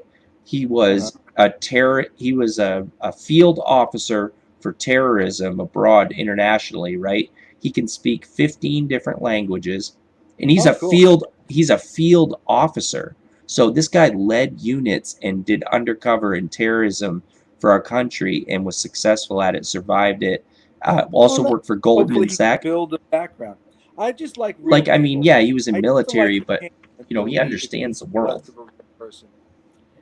I like that guy. Follow it a lot, and then I hated the conversation. It just got so ugly, and you know, now I understand what's going on, but I'm just not in the meat and potatoes. I don't do the 24-hour news cycle. I just don't pay attention. I know what I need to know, and I do my creative things. Yeah, same here, man. Yeah, I like that side of it because dude, you are a creative guy. You're awesome. I love the fucking music that you do. You know, the shit that I was talking about before was not to get you on that subject because, you know, that there's a lot of drama that's going around online, but I wanted to share it with you, man, because I care about what I'm doing with creativity, and they have the same point of view as you in comics, except for when I told you that I was Comicsgate. That was when I even brought that up. I know that they do. But yeah, you guys had the same opinion about mainstream comics, like identical, dude. Like they're good people. I'm telling you, they know what's up, and they're good shit. I know that they are. It's just the conversation about that thing. It's become polarized, and it's become polarized because the way the conversation's been had, and I haven't been. Dude, they've helped me too. So I don't want to have it, like, you know, like because it's just like it's already ugly. I'm like, you know, if people want to ask me questions of particular things, like I'm always down to talk about anything and hear about anything. But like it's such a, I love Gail Simone, you know, as the person. Granted, it's disappointing to hear that she's doing those things. I love Ethan Van Sciver, though it was disappointing to see maybe a couple things that he said along the way in what, you know, in how he was going about having his conversation. I guess that's fair. It's just, it's all sort of it's all perspective. Water. Yeah. And and I love, I shouldn't say it's not murky water for me. In the center of the conversation is the non-murky water. Going to the right or to the left, Gail's always been wonderful to me. Ethan's always been wonderful to me. They're both great. Do I want to not like either one? Nah. I'd rather like both of them and maybe be a I like that. positive influence in the center of things if ever they needed an ear. I in like that. direction. Hey, I like that. I mean, for me, it's the same way because these guys accepted me with open arms. But people like that Gail have done those people done them wrong, even though I've been told the story about what was done, how horrible it was. You know what I mean? I don't know those people. I know Ethan though, and I've been in streams with him, and I've been in streams with his friends and with John Malin and those people, and they've been good to me. They've taught me a lot about crowdfunding. They took me in even though I'm a nobody. They looked at my work and they were receptive and they taught me things about comics. And so Malin's a nice guy. they've been cool, dude. Yeah, they've been cool to me, and they don't have any reason to, like, nothing to gain from it besides just sharing the information. Because who am I? I'm an independent Yeah, look, nobody. It comes down to it. I am really They're genuine. Comic all the ways in so many ways. Even though I understand what the other side wants, and I think there's very reasonable ways to go about all of those things, and those are things that I want too. More diversity, more interesting characters, more new characters. I just think that the new things shouldn't stomp all over the old things.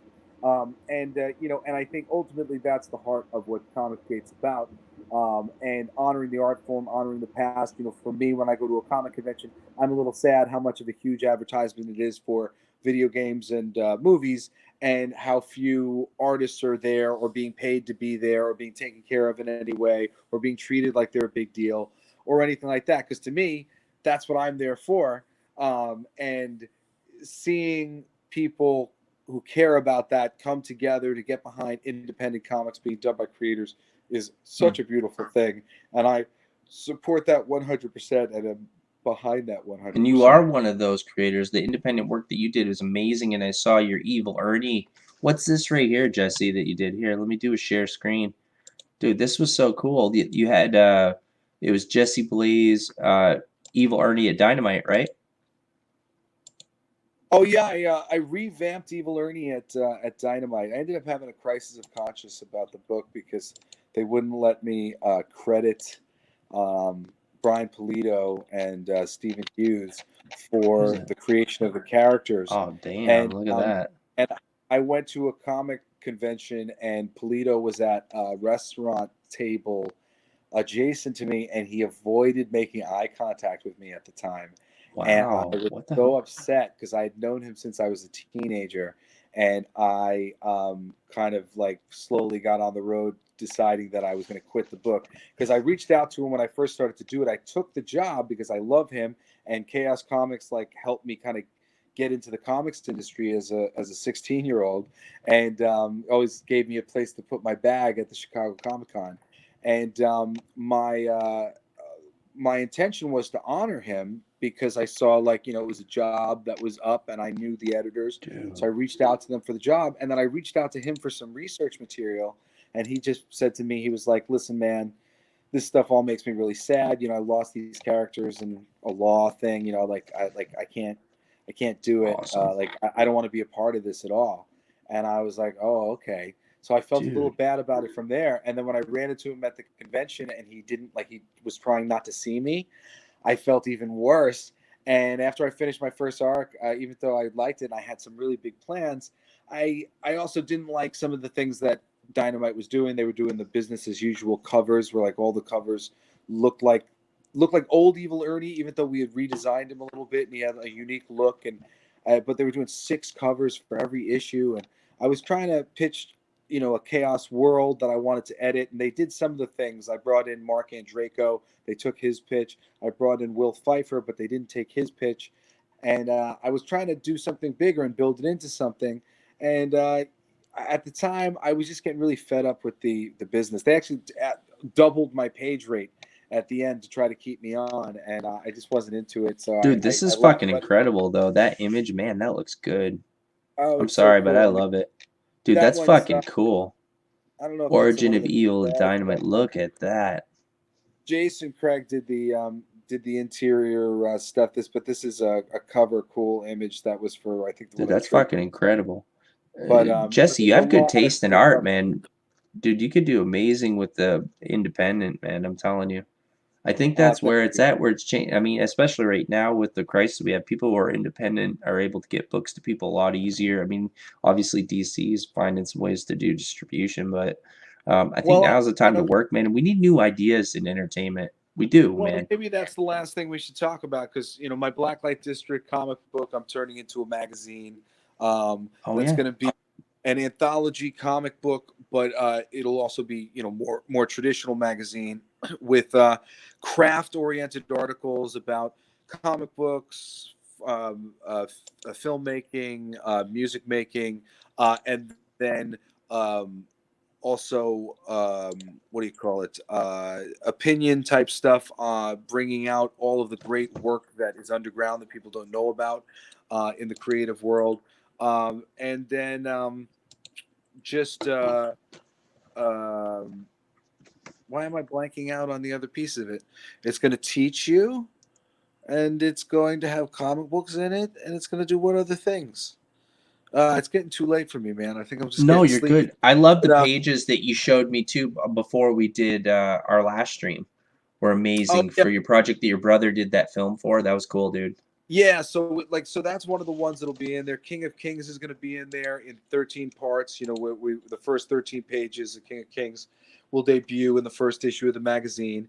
And then my brother Cody, who's a filmmaker, he's writing like our end editorial, which is something to the effect of quit college, learn how to do things on your own.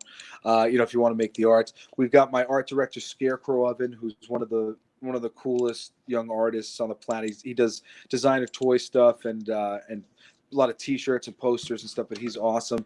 And he and I are going to be doing short form stories in each of the issues, starting with issue 2. And he's working on so many features, like we're doing a Boots and Babes style art tutorial, which he's going to do the first issue. And then we're also going to do a highlights magazine image with hidden pictures in it. And he's working on that. It's going to be an adult image with the hidden images. You got to go find them. You can circle them. We'll have a poster in the center of every issue, at least 3 or 4 comics, at least 3 or 4 articles on craft stuff, 3 or 4 articles on stuff that you might be interested in finding out about, and a lot of fun little bells and whistles. I'm really excited to do it. I'm working with my friend Michael Zinn, who's a photographer, so we'll have a lot of little photography features, and occasionally we'll feature poetry and short stories and stuff as things come up. But it's starting with a lot of my stuff that I'm sitting on, and just working with a lot of my friends who I think have things to offer and might want to participate. And what I was doing right there was posting the link in the chat to the work that you and your brother collaborated on for All It Remains. Oh, cool. Those were the pages that you showed me before we did our last stream. They were fantastic, man. They're very well written. Thank you. You're a very talented guy, man. I want to see you get it. And so I know that, I mean, if I can get it, I love your music, and I'd like to have you on whatever. I want to do. My ultimate dream is to do the comics, but also do animated film. I'm a big fan of Warner Brothers animated film. And eventually, at some point, if the opportunity was there, was live action. Everybody has that dream, obviously. But I'm serious about it. And if we get there, I would love to have you in and work with us and do some music for us.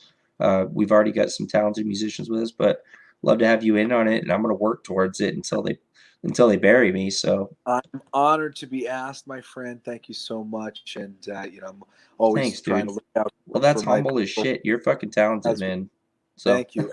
It's funny. My friend Aaron Sparrow, who was the original editor for Darkwing Duck, and then went on to write Darkwing Duck for a little while. And he was doing what do you call it? What were you just talking about? Again, I'm telling you, I'm getting sleepy. No, I was talking about the comic that you wrote, that you adapted with your brother, with Corey. Yeah, no, you were talking about animation.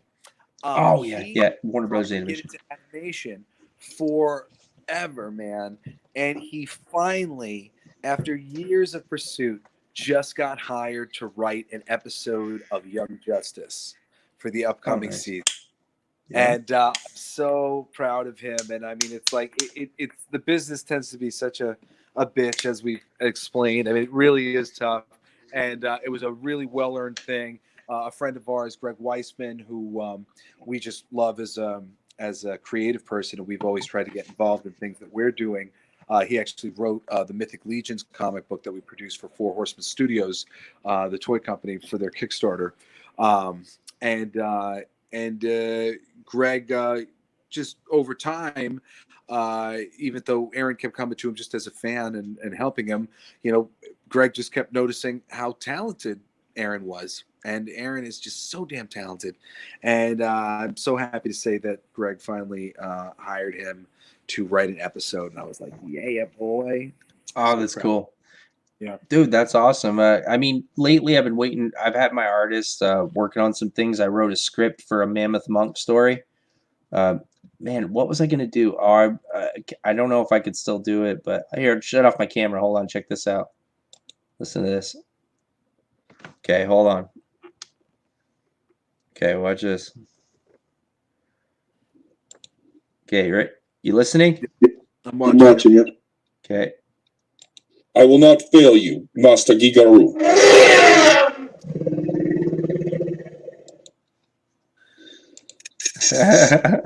How you like that? But Right now I'm doing limited t-shirts for my music, whatever. But But I've got the cover for for Blacklight District Studios that that Chris Chris Burnham Burnham did. did with All these all these different different posters on posters the on wall. So I'm cutting them all up into little itty bitty pieces, and I'm making little limited runs of shirts based on each one of the posters. And it's so fun for me, just taking this one piece of art and turning it into like 50 pieces of art. Nice. That image, that's when I shut this off, check it out. This image right here, Yeah. that was done by Carlos Villas. That's a piece of the cover for Hayward Saints 8 for my double issue that I'm starting. He did the coloring for the Iron Maiden issue of Heavy Metal magazine, and he does Yeah. freelance. He's done some album covers and some other stuff. He's a commissioned artist from our studio, but he's did going to you work with show me. the food fight story that we did for Softwood, the heavy metal humor magazine? Oh, I haven't. You have to show me the link, dude. I'll check it out, man. Send me. Did you maybe not get it yet? I don't know. Let me check. It's in my email. Where's it? Which one? You sent it? A link, you said? Like 4 or 5. Oh, I got all these links. I showed them right at the beginning of the stream. I went through did all you- the artwork. With the anthropomorphic animals and the tiger and the cow fighting? Yeah. Oh, you that sent was- me a lot of stuff. Is it the Yeah. Kings? No, that one's called, the one that's called Food Fight is with Steve Kurth. It's the tigers and the cows in the war running across the field. The chickens. Oh, I got it. Yep. Okay, I got it right here. FF proof. Yep. That's in Softwood magazine #1, the humor magazine for heavy metal. I've been trying to write for heavy metal for ages. They keep, like, every time I get in there, weird things happen and stuff gets delayed. I'm working on me and Scarecrow Oven are doing a 1-page thing for this fundraiser for comic book shops that the editor Hannah is doing is working on. So I don't know. We might still do some stuff for heavy metal, but Well, I'm working all the time, and we're gonna do some cool stuff, man. And I know that if I land it, you've been good to me, man. I'm with you. Whatever we do, you're in. I'll make sure that I want because I want awesome music to go with it. So if I do, that's important to me. And like I said, I look at these headphones. yeah, These are always on when I'm writing, no matter what I'm Yeah. doing when I'm sitting at the station. They're always on, and so what that means is that when you're making a great comic or you're making a great story, you have to be aware that music needs to be a part of it. The great soundtracks make great films. The films have to be good on their own, but good music, just that having that inspiration is what for me that's something that drives my writing. Every script I ever wrote, I had headphones on. I was listening to rock music. Always listen to all the greats. I believe in churning when you're trying to be creative. I tend to pace. If I'm on the phone being creative with somebody, you'll see me pacing around like crazy. And that's another form of it. Which, if you can write with something on in the background that can help you churn, it stirs you. It stirs your thoughts, and each phrase of a song can stir a new connection for you and make you think a new thought. It helps you to be more creative. It's a good thing when you're looking for some inspiration when you're writing. Dude, I love that because that's absolutely true because making content, whether it's music, whatever it is, whatever medium it's in, it spreads. You inspire other people, and people who are inspired create things to inspire other people. That's what it's all about. It's been happening since the beginning of time, since we've been scraping shit on cave walls, you know? It's funny, man. When you make music, I think, and it's weird. It's really taken me a while to realize this more purely, but I think there's an inherent assumption that you desire fame, or like you want to be pretty, or like, and like I like making I do. people I happy. wish I was pretty someday, but Yeah, hopefully, but yeah, you but know, like for me, someone will it's make like me pretty. I'm like Jim Henson. I like making people happy. And Hmm. the dream in Muppets Take Manhattan is like, remember, we were going to make millions of people happy. That's me. That's what I wanted to do. I wanted to make millions of people happy. And that's why I write comic books, because I loved comic books. I wanted to make millions of people happy. That's why I make music, because I love music and I wanted to make millions of people happy. And it's not an ego trip for me. It's a necessity that so much of being a musician is sort of like, it appears sort of egocentric, because you got to make music videos and like all this stuff. Like, I'm always sort of like trying to wrap my head around, how do I do this any better and make it like like more like I did That's happening. animated videos You're for my right. music, which I'm not in. I'm not in a lot of my videos. Like, none of the videos for Blacklight District, I'm not in any of them. That's happening So across every medium, though, Jesse. I think that frustrations that's happens to us in independent comics. It happens to musicians. It happens to anybody who's trying to make it in a creative medium, I think. And I think ultimately the way to go is to keep doing your thing. You're expressing yourself. You're doing right. And like you said, you're trying to inspire people. And I think you're doing that because you inspired me. You succeeded with me. Take that as a victory, and I think that anybody else who likes rock and listens to your music will feel the same way. There's people out there that spite themselves, spite.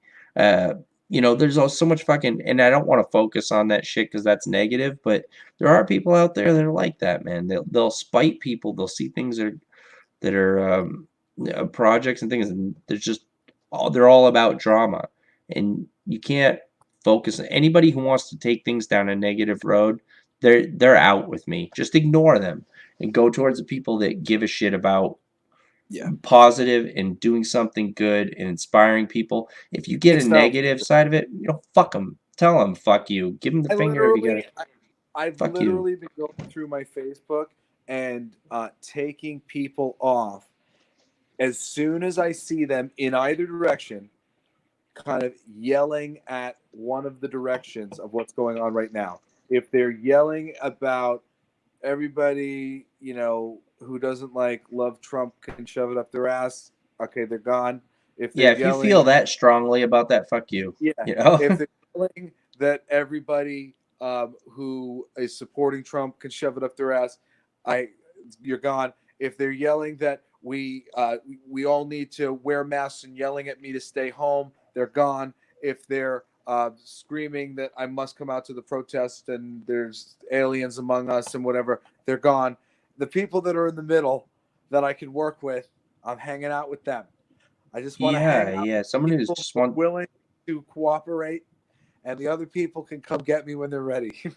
Yeah, right. All those people that want to just go full extreme. I mean, I'm but not this is real interested in fucking bringing life. the world down. I just want to live in it. Let's figure it out, please. Yeah, this is real life. We want to live our lives and exist. We don't want to fucking go on some fucking 4-year tangent, fucking go hard campaign to whatever the fuck, Like, seriously, man,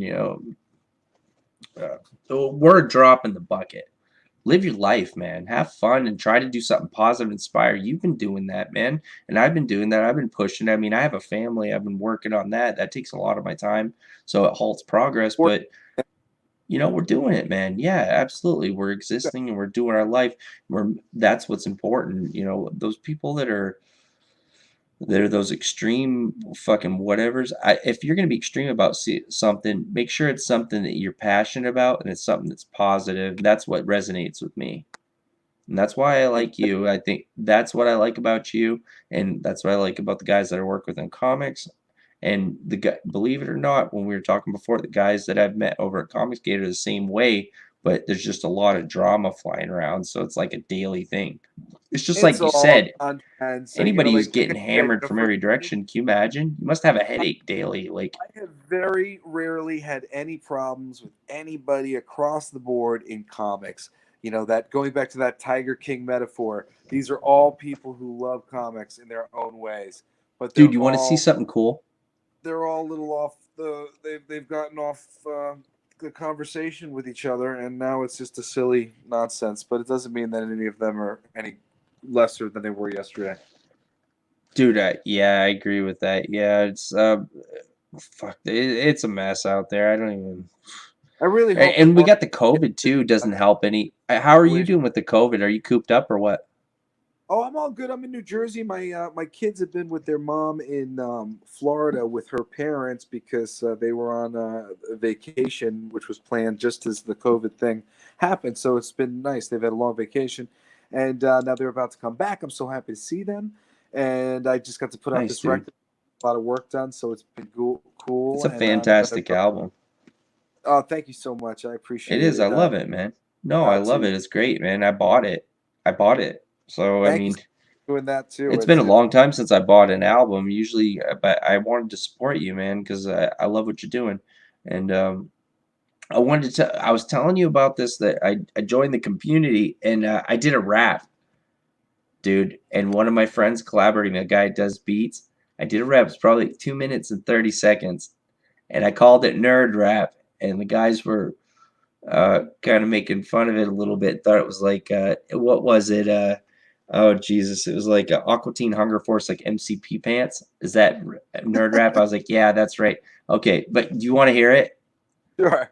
All right. It's filled with legit things that I found. It's pretty. I got to mute myself, right? So there's no echo? Sure. Yeah, I'm probably going to mute myself too. I'll do the shared screen and we'll do it though. But yeah, obviously I'm not a rapper. I'm a word nerd. The lyrics are on point. My rapping is adequate at best. Okay. So just keep those expectations going into it. All right. Okay.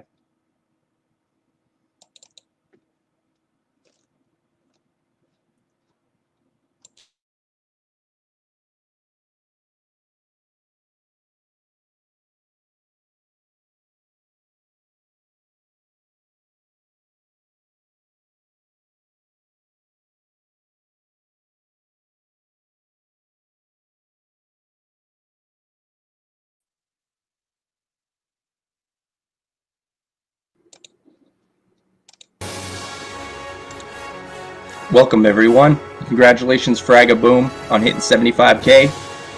Comicsgate Immortal.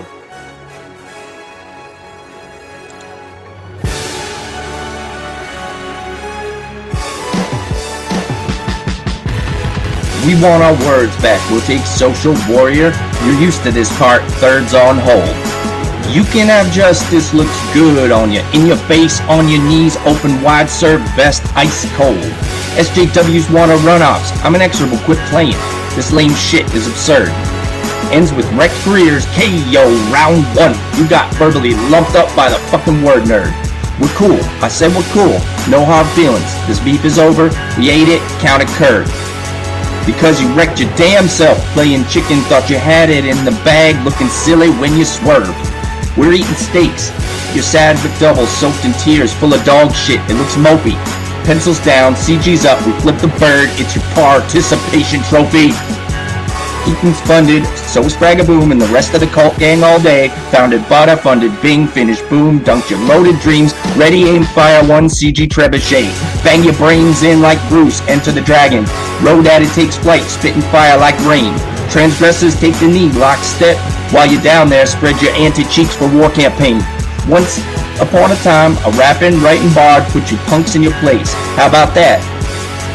My rhyming is adequate at best, but my lyrics launch you from the bench to the bleachers, shattered bad. Caesar and Coach said pencils down, you fuck each other with the sharp. Try the back end, you're erased. You can't hold a flame, light a candle to our greatness. We're like Sistine Michelangelo, and you look traced. Comicsgate and CCS, we've got the comics, the prowess, the skill. MFN Hannibal with the beats. Cecil will lead a toast of ride to your detriment when your docs fails and you're pissing in the streets. Our comics are like steamroller, paving roads to the stadium on game day. Your comics are asking for directions to Chuck E. Cheese while doing donuts in the ditch on a Segway.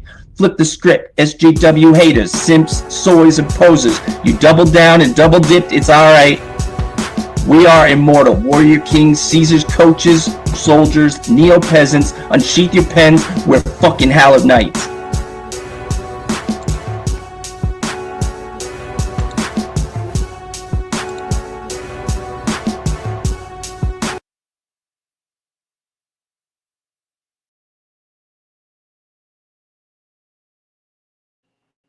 Am I back? Can you hear me? Oh, do you think I should have toned it down a little bit, or? No, you're right. I mean, do you want my honest critique on it? I mean, but well, here I'll say this just to steer you in the right direction. I mean, it's great. You got a great thing going there. You just got to practice feeling the beat and getting your fit into what's there so that your words are rocking to your bed of music. Yeah, it was. There were a couple of points where it was. Well, I did the video editing myself. That's the first time I video edited anything. So yeah, when you're looking at the paper, it like seems sort of like dissonant, and it's easy to kind of go like, but you got to be going, listen to the beat going, bang, dan, dan, dan, dan.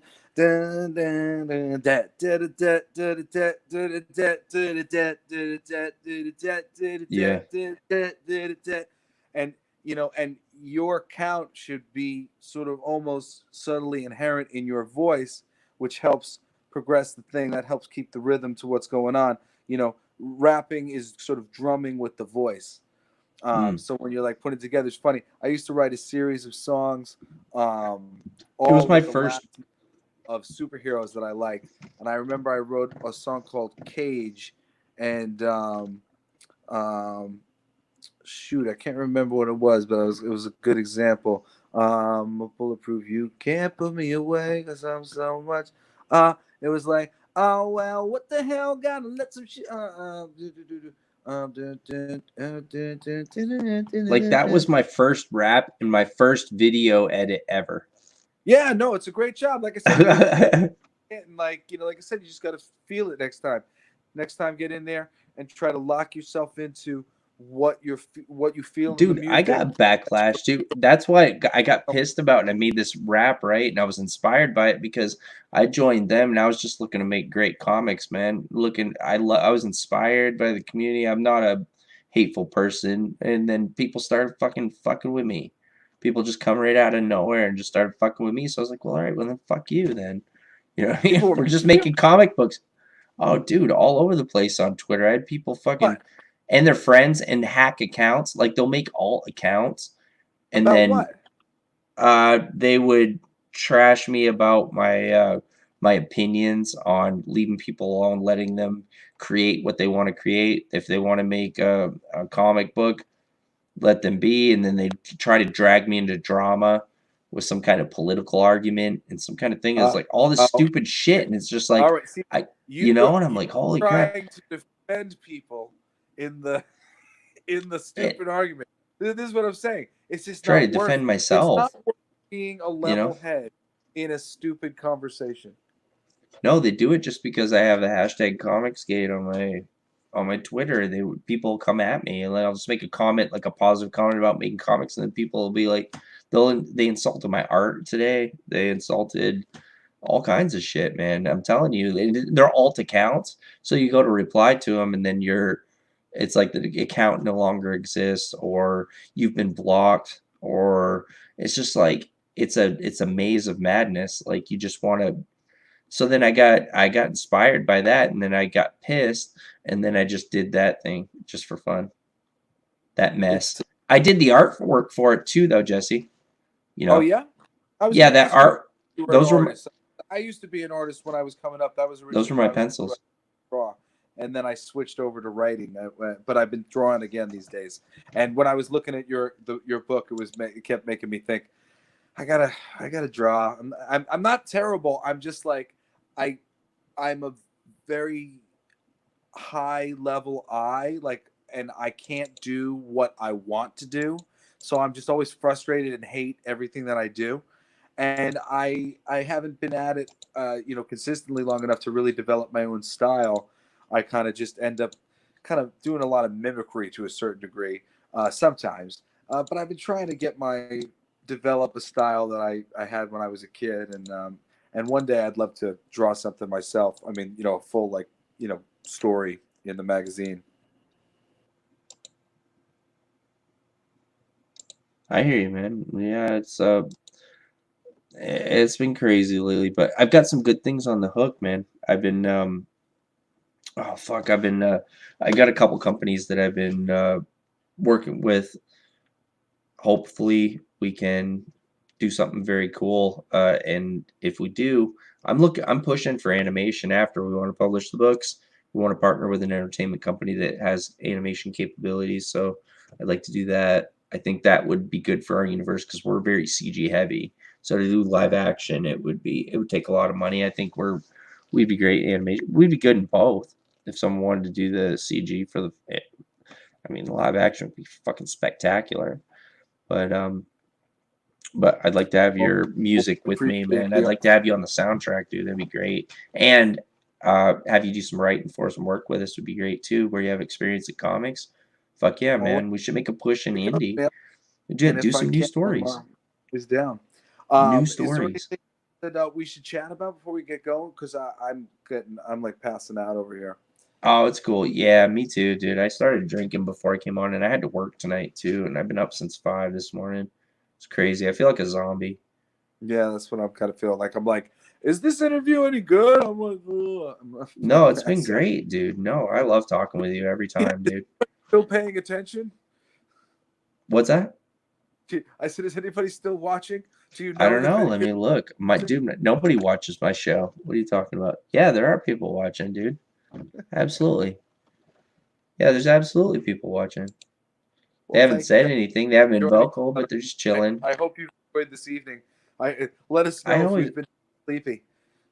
Well, a lot of people caught the playback on the last one. Maybe it was just there's a lot of, it's whatever it is. Plus my show, nobody cares what I have to say. So Ryan, who was using Knockout as a theme song for the show now, right? Yeah, that's right. Cool. My video editor's been.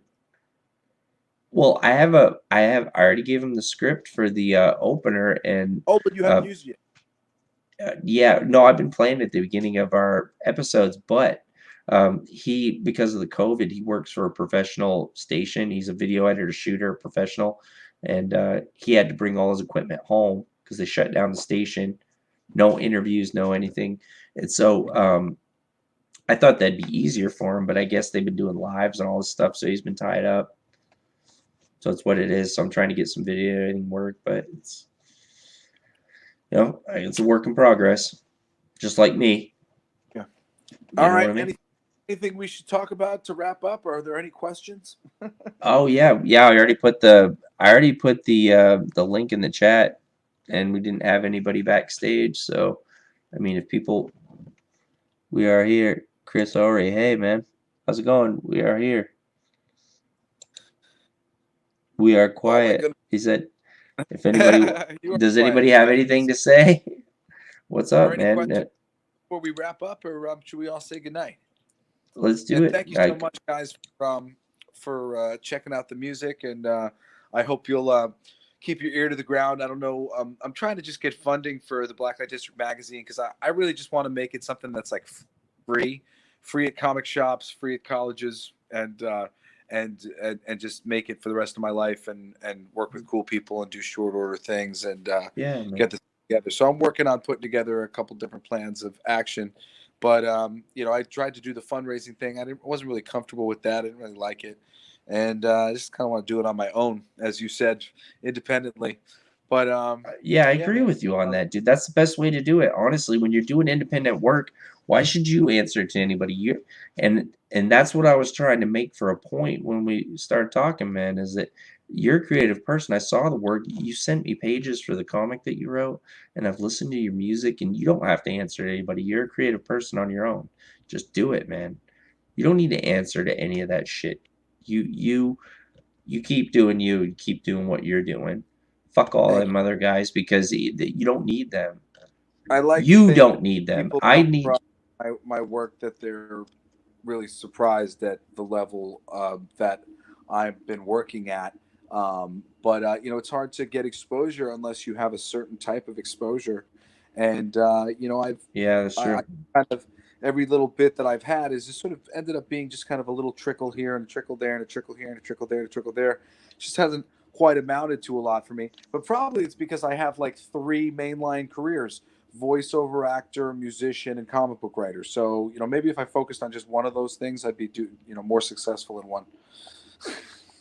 Yeah, but no, maybe not though, because I think you're talented in both of those mediums. It's all right, man. No, it's not that you're spreading yourself thin. There's a lot of things out there now, and I like what you're doing for work. It's not that.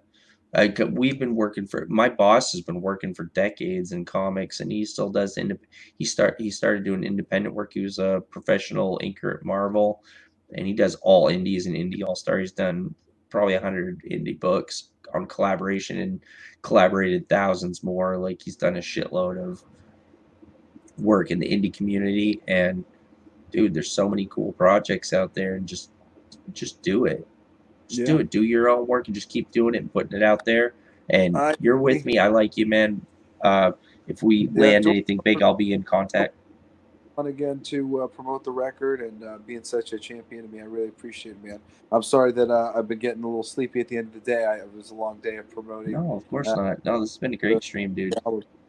Anyway, it was wonderful hanging out with you. I hope you don't mind me moseying on to bed.